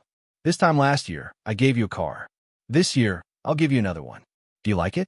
Phalai jumped into his arms and kissed him deeply. The accompanying saleswoman had a look of jealousy on her face as she cursed the vixen in her heart. However, when she looked at the villa in front of her, why wasn't this man hers? Gifting a car for a year was really extravagant. Chun, I really like it. Phalai liked it very much. She couldn't wait to sit in the car and try it out. However, her gaze fell on the other box. Where's the other box? I bought it for myself, Chun Zhao said. Of course, if you like that one, you can drive it. Phalai went forward to open the box. She was also amazed by what she saw. These 2 Porsche sport cars were classic models. Phalai wouldn't be surprised if Chun Zhao bought a car. She was surprised that Chun Zhao will buy a sports car. She knew Chun Zhao's habits. He didn't like to drive sports cars. Chun, I thought you didn't like sports cars. I think these 2 cars are a better match. The saleswoman's face was full of envy. It was so good to have a rich man. Miss, thank you. After tipping everyone, Chun Zhao ignored the saleswoman's little tricks and sent them all away. Phalai, don't you want to try it? Jerlin ran out too and pounced on the front of the car. Car, beautiful. Jerlin wants it too. Papa, Jerlin wants it too. Chun Zhao was stunned. Phalai said, the supermarket in town has those small toy cars. You could buy one for Jerlin. Actually, Phalai wanted to drive out, so Chun Zhao let her. After the family changed their clothes, they went out to go shopping. At the entrance of the supermarket, Chun Zhao saw someone familiar. Hi, Chun. Dean Sloat walked over with his daughter, Azina. Such a beautiful car. Azina looked at the car parked by the road, her eyes shining. Azina, you haven't come to Mirror Lake in a long time. Azina is in high school this year. She lives at school now and only comes back once a month, Dean Sloat said. He glanced at Jerlin in Phalai's arms. Your daughter has grown a lot. Last time I saw her, she was still a little girl. Huh, kids grow really fast at this age. You should have the most experience. Dean Sloat smiled and did not reply. When Azina was Jerlin's age, he wasn't around. Her mother took care of her. Chun, do you have time? Let's talk. Sure. Chun Zhao turned to Fei Lai. Fei Lai, go in and help Jerlin choose a car. I'll sit here with Mr. Sloat. Sure. Azina, do you want to go in? I'll treat you to ice cream. I'm not a kid. Azina rolled her eyes. I want strawberry. Chun Zhao and Dean Sloat sat on a bench outside the supermarket. Mr. Sloat, how have you been? Chun, I plan to run for mayor again. I hope you can support me. Suddenly, Dean put on a serious expression and looked at Chun Zhao. Chun Zhao did not expect Dion to talk to him about this. Logically speaking, Chun Zhao should support Dion Sloat. After all, Dean's help was undeniable for Chun Zhao to settle down in Mirror Lake. However, Dion Sloat did not have a good reputation in town. Many people said that Dion Sloat had abused his power for personal gain when he was the mayor, selling out the town's interests in exchange for bribes. Therefore, Chun Zhao felt that even with his support, it would be very difficult for Dion Sloat to become mayor again. However, it was an undeniable fact that Chun Zhao owed him a favor. Mr. Sloat, if you want to run for mayor, I'll definitely support you. But are you sure there's someone else who's willing to vote for you other than me? A fat doesn't know how to manage Mountain Town at all, Dean Sloat said. Look at how he's managed the town in the 6 months he's been in office. Afate was the new mayor of Mountain Town. Chun Zhao had seen the new mayor once. Many people in the town can't find a job now, and Afate once promised that if he became the mayor, he would reopen the brewery to provide more jobs for the residents of Mountain Town, but he broke his promise. He borrowed $200 million from the bank in the town's name, wanting to start farming, but he completely ignored the fact that the town's land isn't suitable for growing crops. Now, he has lost almost all of the $200 million.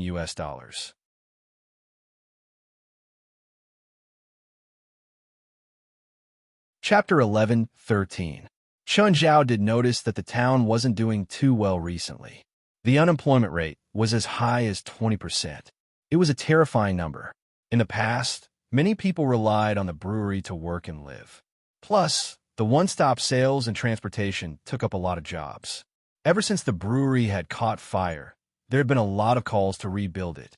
Back then, the new mayor, Afate, had proposed to rebuild the brewery.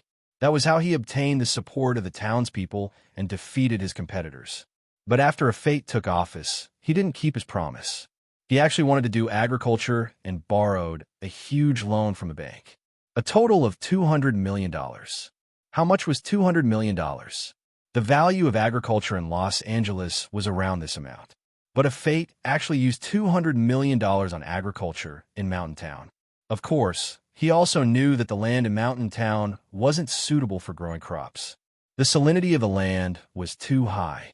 Therefore, a large portion of the $200 million was used to treat the land. But reality proved that Afate was too naive. The salinity of the land in Mountain Town was much higher than he'd expected. He'd invested a large amount of money to treat the land. Then, the crops would all die after a few days. After retesting, he found that the deep soil had high salinity too. To completely treat it, he didn't need $200 million, but $2 billion.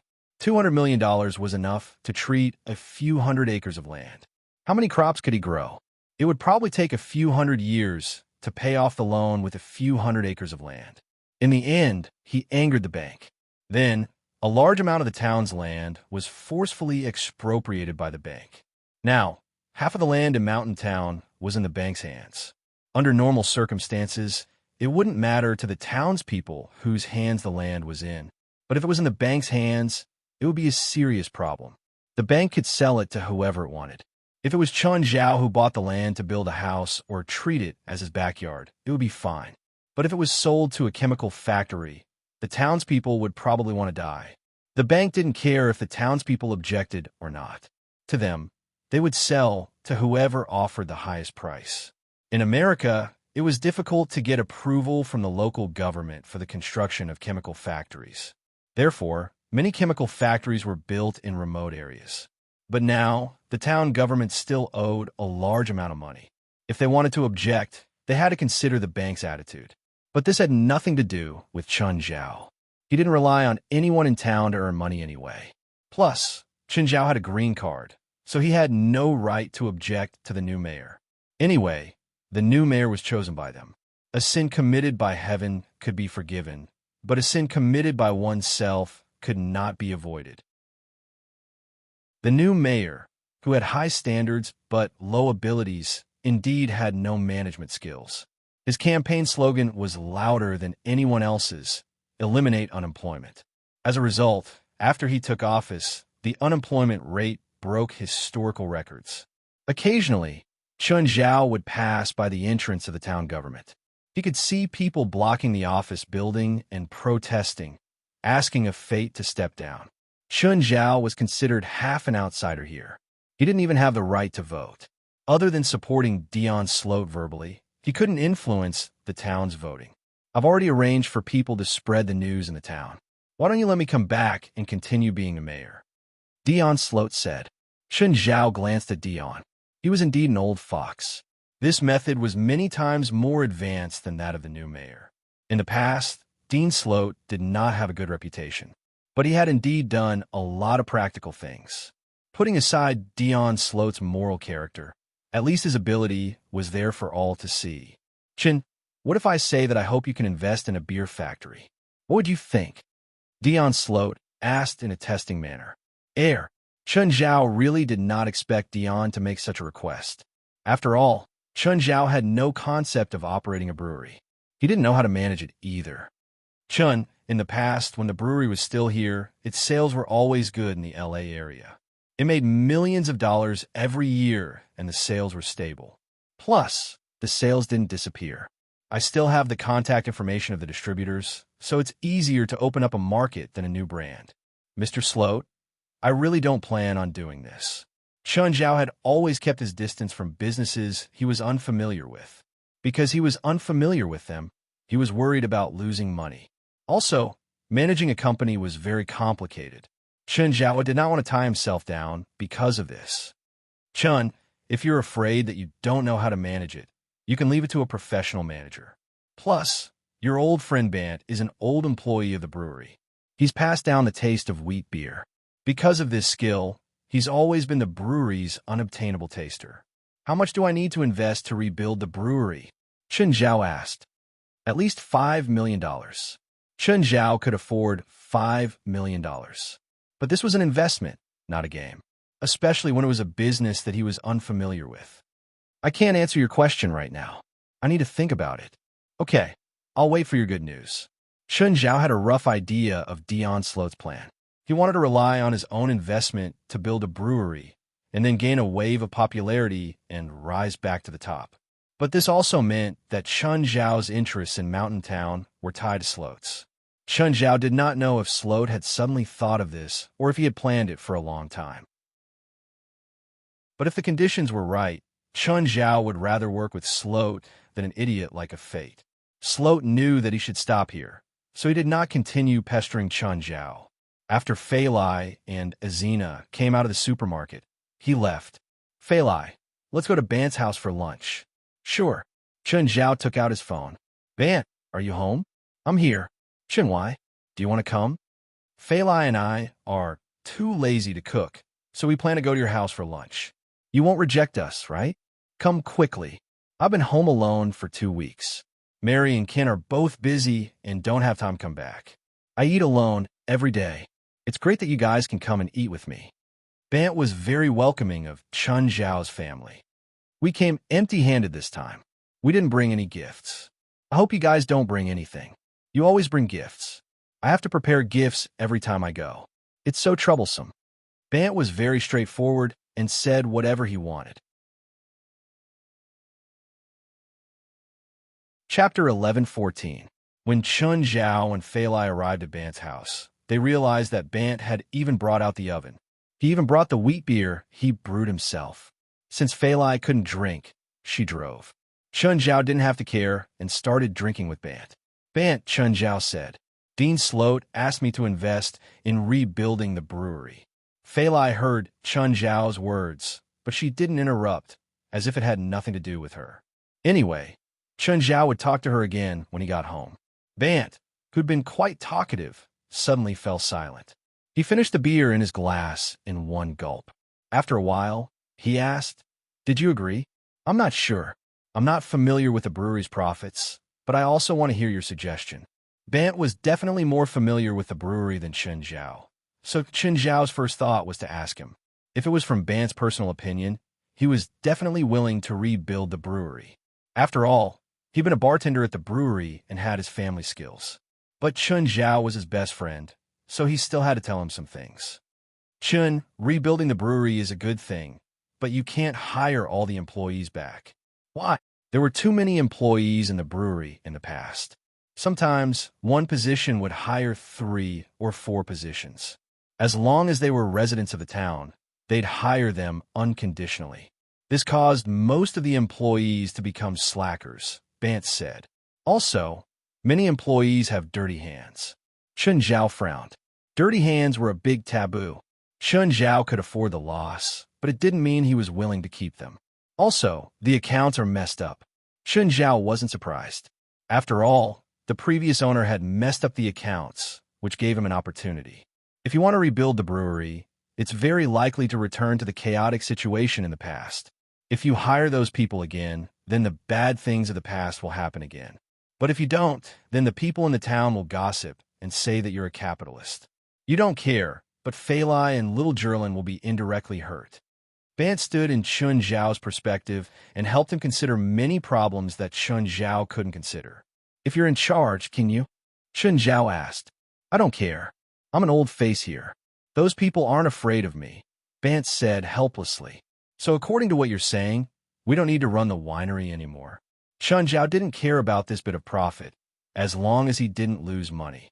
If he could bring benefits to the town, Chen Zhao was willing to make some contributions. However, no one would be willing to accept the fact that they invested in it, lost money, and even raised a bunch of thieves.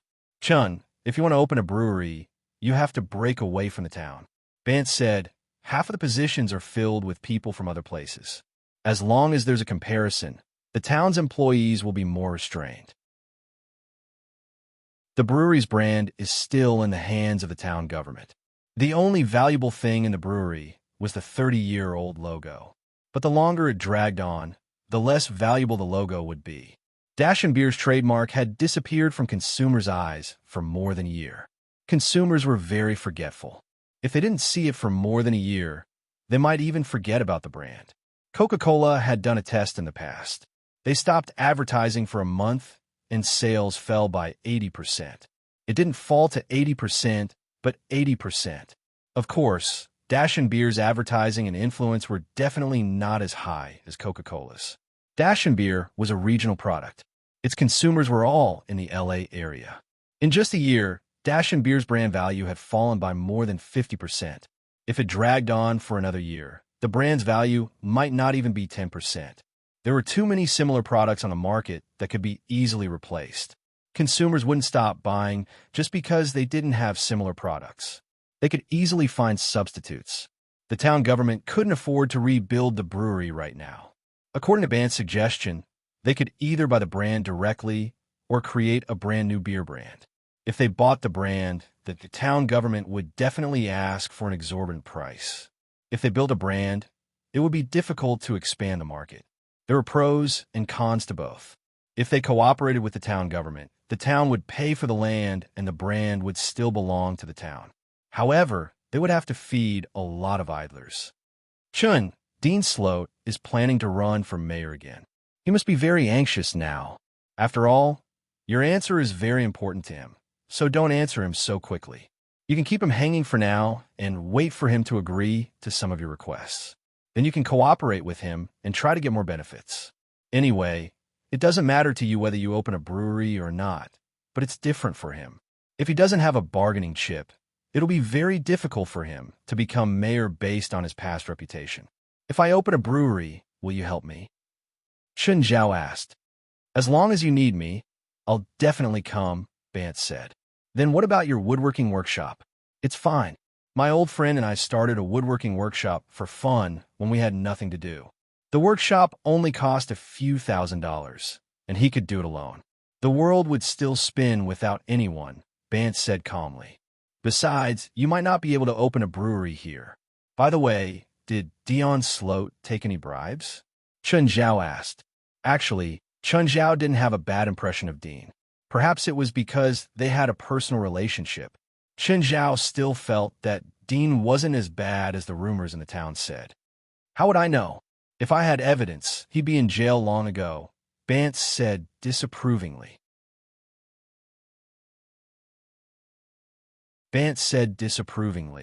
But I do know that he did some dishonorable things when he was the mayor. Oh, what things? Forget it. Let's not talk about it. Although this guy has crossed the line, he is still very capable in terms of management. In the past, when he was the mayor, there was no big trouble in the town. Chun Zhao quite agreed with this. Compared to a year ago, the town was more stable. Chapter 11:15. According to Bant, he'd rather have corrupt officials than mediocre ones. Of course, this was also because he'd seen how much damage mediocre officials had done to the town in the past year. Chun Zhao was conflicted too. Usually, investments were for money. However, the first requirement wasn't very important to Chun Zhao. After all, a brewery had to have world-class sales and brand recognition. Otherwise, the profits were useless to Chun Zhao. On the other hand, Bant also mentioned the problem of hoodlums. For example, in the early days, some overseas Chinese invested in their hometown. Their initial goal wasn't to make money, but to make their hometown rich. However, most of these factories closed down in the end. This was because some people went to factories owned by overseas Chinese after being laid off from state-owned enterprises. However, they still had the habits of state-owned enterprises and were lazy, waiting to die. Chun Zhao wasn't related to the town's residents. The only family he knew, Bant, didn't rely on a brewery to survive. Therefore, Chun Zhao didn't consider short-term profits, but whether the price would rise in the long term. According to Bant, if the brewery was established, it could survive, but it would be difficult for it to grow. On the way home, Fei Lai asked, Chun, do you want to open a brewery? I'm still hesitating. Even if I do, the profits won't reach the ideal state. I don't think so, Fei Lai said. Did you forget about Mom's supermarket? Chun Zhao froze. What was Mara's supermarket's most popular product now? Of course, it was alcohol. Mara's supermarket's alcohol was world famous. Many tourists who visited Sacramento had to go to Marla to buy a bottle of wine. And many alcohol manufacturers hoped that Mara's supermarket would put their products on the shelves. From the world's top wine to ordinary everyday beer, it could be said that there was everything. Moreover, Mara's supermarket was also in a phase of rapid expansion. There was 1 branch in Europe and 10 branches in the US. Among the supermarket groups, Mara's supermarket was already a large chain supermarket group. There were 2 in Los Angeles alone. Although Mara's supermarket wasn't a wine appraisal agency, consumers believed that as long as it was on the shelves of Mara's supermarket, it must be good wine. In some alcohol advertisements, they even mentioned that their products were already on the shelves of Mara's supermarket. This had also created a herd mentality.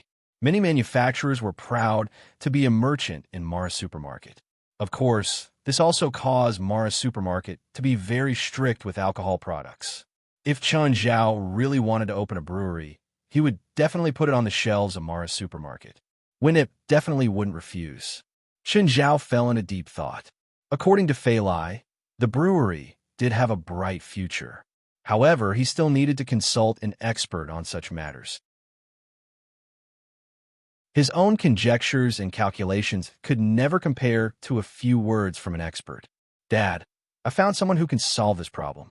Who did you find? A spiritualist. Amira, why would you believe such a thing? Are you looking for a scammer? Of course not. I've seen his ability before. Dad, can you trust my judgment? Amira, you don't have to worry about this. I've already found someone to take care of it. They're professionals. Dad, who are you looking for? Mercenaries. They're the most professional mercenaries. There's nothing they can't solve. Dad, don't you think that normal people can't solve this problem? Do you think that the spiritualist you mentioned can solve the problem? We're facing a monster now, not some supernatural event. Depp's answer was very certain. Okay, that's it. Just do your job well. With that, Depp hung up the call with Yamala. There was another man in Depp's office. He lay on a chair opposite him lazily. He was tall and wore gold-framed glasses. "Avenger, when will your people arrive?" "We'll be there tomorrow," Avinko answered. "You saw my problem, right?" Depp asked worriedly. "This isn't a normal attack. I saw a monster with my own eyes." "Don't worry. I remember that we were invited by the British government last time and helped them deal with the Thames River monster. We're very experienced with this." Half a year ago, Avenger's mercenary team was invited to London to investigate a strange incident in the Thames River.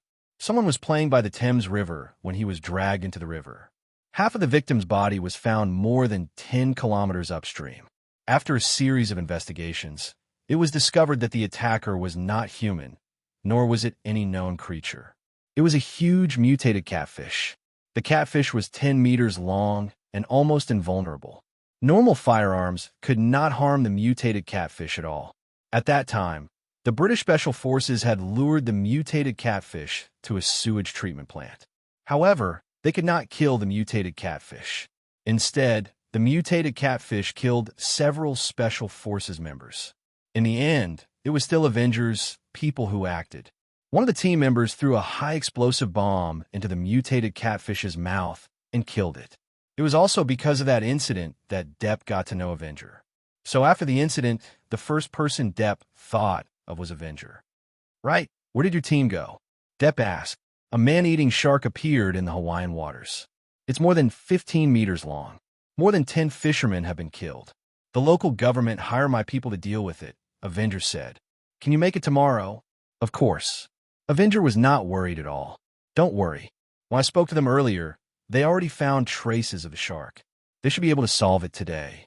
Avenger's answer was casual and very confident. This also gave Depp confidence. Now, he only hoped that the problem could be solved quickly. After all, if the construction site could not start, then the hundreds of millions of dollars he had invested would go up in smoke. It would be a loss of millions of dollars every day. Even if he had a big business, it would still be very painful. So even though Avenger had asked for a high commission, Depp still gritted his teeth and accepted it. As long as the problem could be solved, he would rather let it end as soon as possible. "Right, if I want a complete monster body, can you do that?" "What do you want a monster body for?" "It's a one-of-a-kind monster. I want to use it as a specimen and put it in my living room." Chapter 11:16. A car stopped in front of Chun Zhao's house. A man in black alighted. "Mr. Chun, Miss Immerse sent me to pick you up." "Okay, wait a moment." Chun Zhao had just woken up and hadn't had breakfast yet. "Oh, have you eaten?" "Thanks, but no thanks." The man was very professional. He rejected Chun Zhao's invitation with a smile. After breakfast, Chun Zhao kissed Fei Lai goodbye. Then he got into the car. "Where are we going now?" "Airport. Miss Amira is already waiting for you on the plane." Chun Zhao boarded Amira's private plane. Amira was having breakfast on the plane. "Morning, Mr. Chun. Have you had breakfast?" Amira's makeup was exquisite and she had wavy blonde hair. Chun Zhao realized that Amira would change her hairstyle every time he saw her. "Miss Amira, dealing with your hair too often is very harmful to your scalp." Amira lost her appetite immediately. She looked at Chun Zhao with a resentful expression. "Fine, pretend I didn't say anything." Chun Zhao waved his hands and said helplessly, "Do all rich people like you have a private plane? With your current assets, you can definitely buy one. The cost of this Gulfstream G550 plus the interior costs won't exceed $50 million. Forget it." Chun Zhao shook his head. "Maintenance costs another 2 to 3 million every year." "Oh, Mr. Chun, I told you before that my father's temper isn't very good. Do you remember?" Amira was giving Chun Zhao a heads up. "If he offends you in any way when you see him, please forgive him." "Of course," Chun Zhao said with a smile. "I've always been easy to talk to." Amira didn't believe that Chun Zhao was easy to talk to at all. "Oh, Miss Amira, I want to ask you a question about business." "Mr. Chun, are you planning to start a business? Or invest in some financial products?" "Sort of. Someone asked me to invest in a beer factory." Chun Zhao told her what had happened. "A small brand in a place like this probably can't even make $1 million a year." Amira's analysis was very accurate. She could roughly analyze the situation and profit level from Chun Zhao's simple words. However, she was the manager of the bank after all, so this kind of ability was not surprising. Profitability is secondary. I'm thinking about whether the brewery has the potential to increase in value. Also, is there any way I can set up a brewery without letting moths into it? It's very simple. Use high benefits and high-pressure policies to manage your employees. What do you mean? I don't need to explain the high benefits. The benefits you give are at least twice the pay and benefits of similar manufacturers. The high-pressure policy is not to set strict management rules. Anyone who makes a mistake, even the slightest mistake, will be fired immediately. What's the difference between this and normal management? Chun Zhao was confused. A normal company's management system is flexible. For example, if someone takes a document home and forgets to bring it back, they will only get a warning from their superiors. However, high-pressure management means that even the slightest mistake will cause them to be fired. This will attract the attention of the union. If the union interferes, it'll be very troublesome. That's the problem. If the union interferes, they'll stop production. Stopping production won't affect you much, but means unemployment for the employees, so they'll try to resume production. If there are similar problems in the future, the employees will also supervise each other. This high-pressure management doesn't have to last for too long. In 3 months, the employees will be able to form self-discipline. Chun Zhao had to admit that he had racked his brains for an entire night. To Amira, this wasn't a problem at all. This problem was easily solved. But I won't be able to help much in terms of marketing, said Amira. No need. I'll put the beer on Mara's supermarket shelves, Chun Zhao said. Your brewery hasn't even started, and you're confident that you can put your product on Mara's supermarket shelves? Fei Lai's mother is the owner of Mara's supermarket, Chun Zhao said. No wonder. After flying for 2 hours, the plane finally arrived in Abilene. Abilene was a small city in Kansas with a population of less than 120,000. There had once been a president here, Eisenhower Will. Its main income came from farming and animal husbandry. It had a certain industrial base. Abilene's airport only had domestic flights, so there were only a few people in the airport. After leaving the airport, Chun Zhao got into the car that Amira had arranged for him and went straight to the suburbs of Abilene. According to the law, some polluting projects weren't allowed to be built in densely populated areas. They had to be at least 100 kilometers away. Thus, the land that Amira's father had bought was very remote. After leaving the city, there were no buildings along the way. There were even very few cars on the road. A car might pass by every few minutes. After driving for about half an hour, Chun Zhao saw the construction site. It was a huge plain. The area within a radius of hundreds of kilometers was like this. Only the shadows of mountains could be seen in the distance. The place seemed rather desolate. As long as he opened the car window, he could smell the soil. The car stopped outside the construction site and was stopped. Amira picked up the phone. Dad, I'm outside the construction site. What? Why are you here? This isn't a place you should be. Dad, I brought someone. Who? I told you before. Someone who can help you solve your problem. Wait at the door. I'll be right there. A while later, Depp came out with a person. Depp first glanced at Chun Zhao, who was standing beside Amira, and then at Amira. Amira, is this the person you were talking about? Yes, Dad. Amira answered with certainty. He's the person who can help you solve your problem. How much did you give him? I've already paid $10 million in advance. According to the agreement, you still have to pay him $20 million after this is over. Depp's face darkened, and Avinko, who was standing beside Depp, was also shocked. Buddy, you really dare to ask for a high price. Avinko grinned at Chun Zhao. Chun Zhao glanced at Avinko and Depp, not saying anything. Amira had already warned him before. He didn't need to care about her father's words. In any case, he didn't work here to fight with Depp. Chapter 11:17. Chun Zhao glanced at Depp and then at Amira. Dad, if you don't want to pay, I'll pay. Amira was very determined. But to Depp, his daughter had been tricked. Kid, I don't care what method you use to get my daughter's trust, but I can tell you responsibly that if you don't return the money, I'll make sure you never have peace again. Dad, Amira stood in front of Chun Zhao. If you dare to touch my friend, I won't allow it. She was afraid that Chun Zhao and Depp would have a violent conflict. Chun Zhao didn't say anything. He didn't care how Depp doubted him.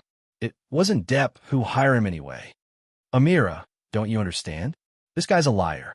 I can tell whether he's a liar or not, Amira said calmly. Kid, then tell me how you're going to solve this problem? Why do I have to explain to you? You're not paying me, Chun Zhao said calmly. Depp was seething with anger. Just then, a cloud of dust rose from the road outside.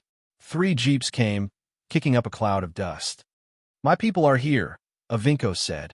The jeep stopped. 8 or 9 mercenaries jumped down from the car. Boss, how's the mission in Hawaii? Hawaii is beautiful, a black man with dreadlocks said. It's my first time there. If I have the chance, I'll definitely go again. I'm asking about your mission. We failed, a short-haired woman with a small waist said. Failed? Avinko frowned. How do we fail? We injured the shark, but it escaped. We couldn't do anything in the water. Fine. Avinko nodded. Let me introduce you. This is Mr. Depp, our employer this time. I hope we won't fail again. No, we're on the ground. As long as the monster appears, it won't have a chance to escape. That's for the best. Avinko nodded. When can you leave? Depp asked. We need to assemble the weapons first, one of the mercenaries said. These things can't be delivered in one piece. Dad, prepare 2 rooms for me and Chun. No, take this liar and leave this place immediately. I'll deal with him later. Dad, I said he's not a liar. I don't want to argue with you now. Get him out of here, Depp said. I'm not leaving, Amira said firmly. Up to you. Depp glanced at Chun Zhao, not hiding his disgust at all. Is this guy a liar? The mercenaries all looked at Chun Zhao. The man with dreadlocks looked at Chun Zhao and made a shooting gesture with his finger. Bayou, Depp led the mercenaries inside and left Chun Zhao and Yamala at the door. Mr. Chun, what should we do now? There's no rush. Let's wait and see. If those mercenaries can solve the problem, you can save 20 million, right? Chun Zhao said, unconcerned. I'm going to sleep in the car. The mercenaries were busy reassembling the equipment. Depp walked into the room, which was originally a temporary building for the construction workers. However, there were only a few of them in the entire construction site. All the workers were on holiday because of the accident here. The construction was still far from resuming. Guys, how's your preparation going? Almost. We can go now, the short-haired female mercenary said. Boss, are you coming with us this time? I won't go in. I'll wait for your good news here. Okay. Aren't you going to leave after dinner? Depp asked. No, we'll eat when we come back. Oh, do you want us to help you get rid of that liar? I'll make him disappear forever for $10,000, the man with dreadlocks said. Depp's eyes flickered as he said, let's wait. Wait until this is over, then we'll settle the score with that swindler. My money isn't that easy to take. No matter how much he took, I'll make him spit it out with interest. Be careful when you go in, Avinko said. We don't have any exact information on that monster yet. Got it, boss. The mercenaries all equipped themselves with various weapons. Okay, Mr. Depp, take us to the cave. Depp brought the mercenaries to an empty space, but there was a huge and thick metal plate covering it. This metal plate weighed about 10 tons. Everyone looked at Depp. This metal plate is to prevent the thing inside from escaping. Is it useful? Depp shook his head. That thing is too strong. I originally wanted to cover it with a metal plate and pour cement over it, but the result wasn't ideal. Avinko couldn't go down, so he was in charge of activating the crane and covering the metal plate. After the metal plate was lifted, a crack about 5 meters long and 3 to 4 meters wide appeared on the ground. What's the environment like down there? It's about 10 meters deep, and then there's a relatively flat tunnel. A man-made tunnel? No, it should be a natural crack in the ground, Depp said.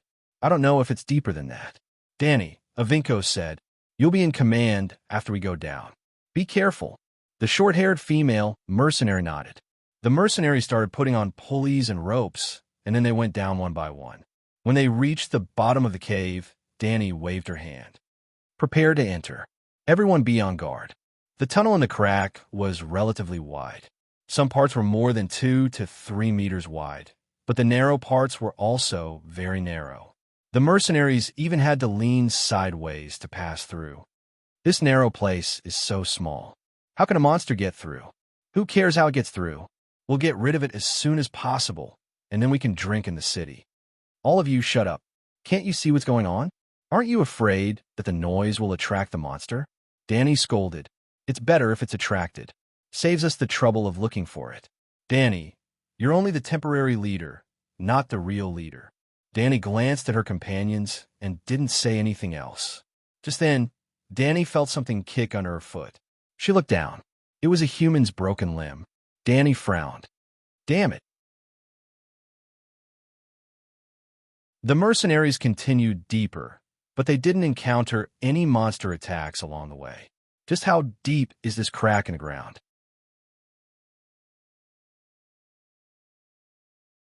Chapter 11:18. The mercenaries walked for more than 10 minutes without encountering anything. Damn it! How deep is this monster hiding? Sweetheart, come out, come to daddy. They looked back and saw the man with dreadlocks mumbling to himself. Nandev, be careful or your son will eat you. Everyone laughed, except for Danny, who looked serious. Although Evenko had appointed her as the leader, temporarily commanding the team. But without Evenko, no one took her words seriously. Whoosh, what's that? Nandev shouted. They thought Nandev was joking again. But when they looked back at Nandev, they saw a wet tongue tied to his body. When they looked up again, a giant monster with its mouth wide open had appeared above them without them noticing. The monster's mouth was wide open like a bucket, and its limbs were stuck to the rock above. But because there was no light in the cave, it was hard to notice. They were all wearing night vision goggles, and their vision was greatly obstructed. Fire! Fire! Danny shouted. Da-da-da. They immediately fired at the monster. With a flick of its tongue, the monstrous creature dragged Nandev along the rock wall and left at a rapid speed. Save me, save me, save me. Nandev's voice echoed in the darkness. Go, Danny shouted, and everyone immediately chased in the direction the troll had fled. Nandev's voice came from the depths of the cave, shouting. But soon, a scream came from the depths of the crack.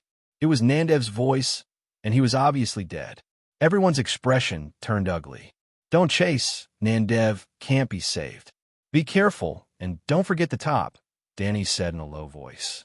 Because one of their companions had died, everyone was in low spirits. Just then, Danny saw a green liquid on the wall, glowing faintly. It looks like the monster's blood. It's injured. Huh, is it a man-made building? They looked up and saw a brick wall in front of the crack. However, the bricks on the wall were cracked. It should be due to the groundwork that caused the cracks to appear inside the building. The monster must have come out from this underground building. When everyone entered the crack, they found that the crack was the outer wall of an inlaid underground building. This was a ring-shaped well with a diameter of more than 30 meters. Its depth was unknown, and there was a winding staircase that extended into the depths. The top of the ring-shaped well was a thick rock formation, completely sealed off. Without the construction on the surface, the monsters here would never see the light of day. Danny took out a paintball, lit it, and threw it into the circular well. After a few seconds, the paintball fell to the bottom. At this time, everyone saw countless skeletons below. The bottom of the circular well was completely covered with bones. There were also many caves on the walls. In the middle of the pile of bones stood a copper pillar with a diameter of 1 meter. There was a very thick chain attached to the pillar, but the chain had already been broken. How many people have died here? I'm afraid there are thousands of them. This might be a cemetery of the ancient Inca civilization. It could also be an execution ground. Execution ground, someone purposely left their enemies here to feed the monster. That monster can't eat that many people. Who cares? Let's go down and kill the monster. Our mission will be complete. We can't go down, Danny suddenly said. Why? There's more than one monster, Danny said seriously. How do you know? Look at the holes below. Those holes look like the nests of those monsters. It's likely that these monsters were deliberately kept here by someone. However, for some unknown reason, this place was completely sealed off. Everyone looked at the densely packed caves and felt their scalps go numb. Then what do we do? Use the grenades, Danny said. Everyone throw the grenades down. No one dared to joke around anymore. They all took out the grenades they brought with them. The grenades weren't the kind with a strong impact. They could shoot out a large amount of phosphorus in a short period of time, which would stick to the skin and cause severe burns. In an instant, the ground below was set ablaze. Just then, a monster rushed out of the cave. The monster's body was quickly set ablaze, but it seemed fine and continued climbing the wall. It rushed to where everyone was. Everyone saw that the monster was completely set ablaze, but it was completely fine. They quickly sprayed it with their machine guns. Although this monster was immune to fire damage, bullets could still cause damage to it. The monster was riddled with holes and fell into the pit of bones. Just then, a claw reached out from the pile of bones and grabbed the dead monster. Everyone's expression changed when they saw this. There was an even bigger monster hidden in the pile of bones. But then, more monsters came out of the cave. The claw appeared again, grabbed a monster, and dragged it into the pile of bones. The other monsters were like warriors. They kept crawling out of the caves and climbed up to attack the group. Because there were too many monsters, the mercenaries' firepower wasn't enough to clear them all. Soon, one of Danny's companions was wrapped by the monster's long tongue and swallowed. Retreat, retreat. Danny made a prompt decision. They couldn't continue fighting now. Everyone escaped out of the circular well through the crack. However, the long-tongued monsters were still chasing them. They seemed to have some substance on their bodies that could keep burning. Moreover, the flames didn't harm them at all. They followed the mercenaries out of the crack. The dark crack was illuminated by the flames on their bodies. The mercenaries fought and retreated, but there were too many long-tongued monsters. Everyone had to concentrate their firepower to barely kill one of them. Another mercenary was caught by a long-tongued monster, screaming, "Use high explosives!" Danny shouted, "We'll die first if we use high explosives in such a narrow place." "I don't care anymore." Danny hurled a grenade at him. A monster with a long tongue actually wrapped itself around the high explosive bomb and swallowed it. "Watch out." Everyone fell to the ground at the same time. Then there was a loud explosion. The entire crack was shaken by the explosion and rocks kept falling. A few long-tongued monsters were caught in the explosion and were blasted into pieces. "Let's go." Danny saw that the long-tongued monsters had temporarily stopped chasing them. He immediately shouted and ran out frantically. You're tuning in to the Romance Rendezvous YouTube channel. We're so grateful for your support, and don't forget to subscribe to join us on this incredible journey through captivating stories. Your generosity through donations truly makes a world of difference, as it's the primary source of revenue that allows me to expand and enhance this channel for you. Thank you from the bottom of my heart for being a part of this adventure.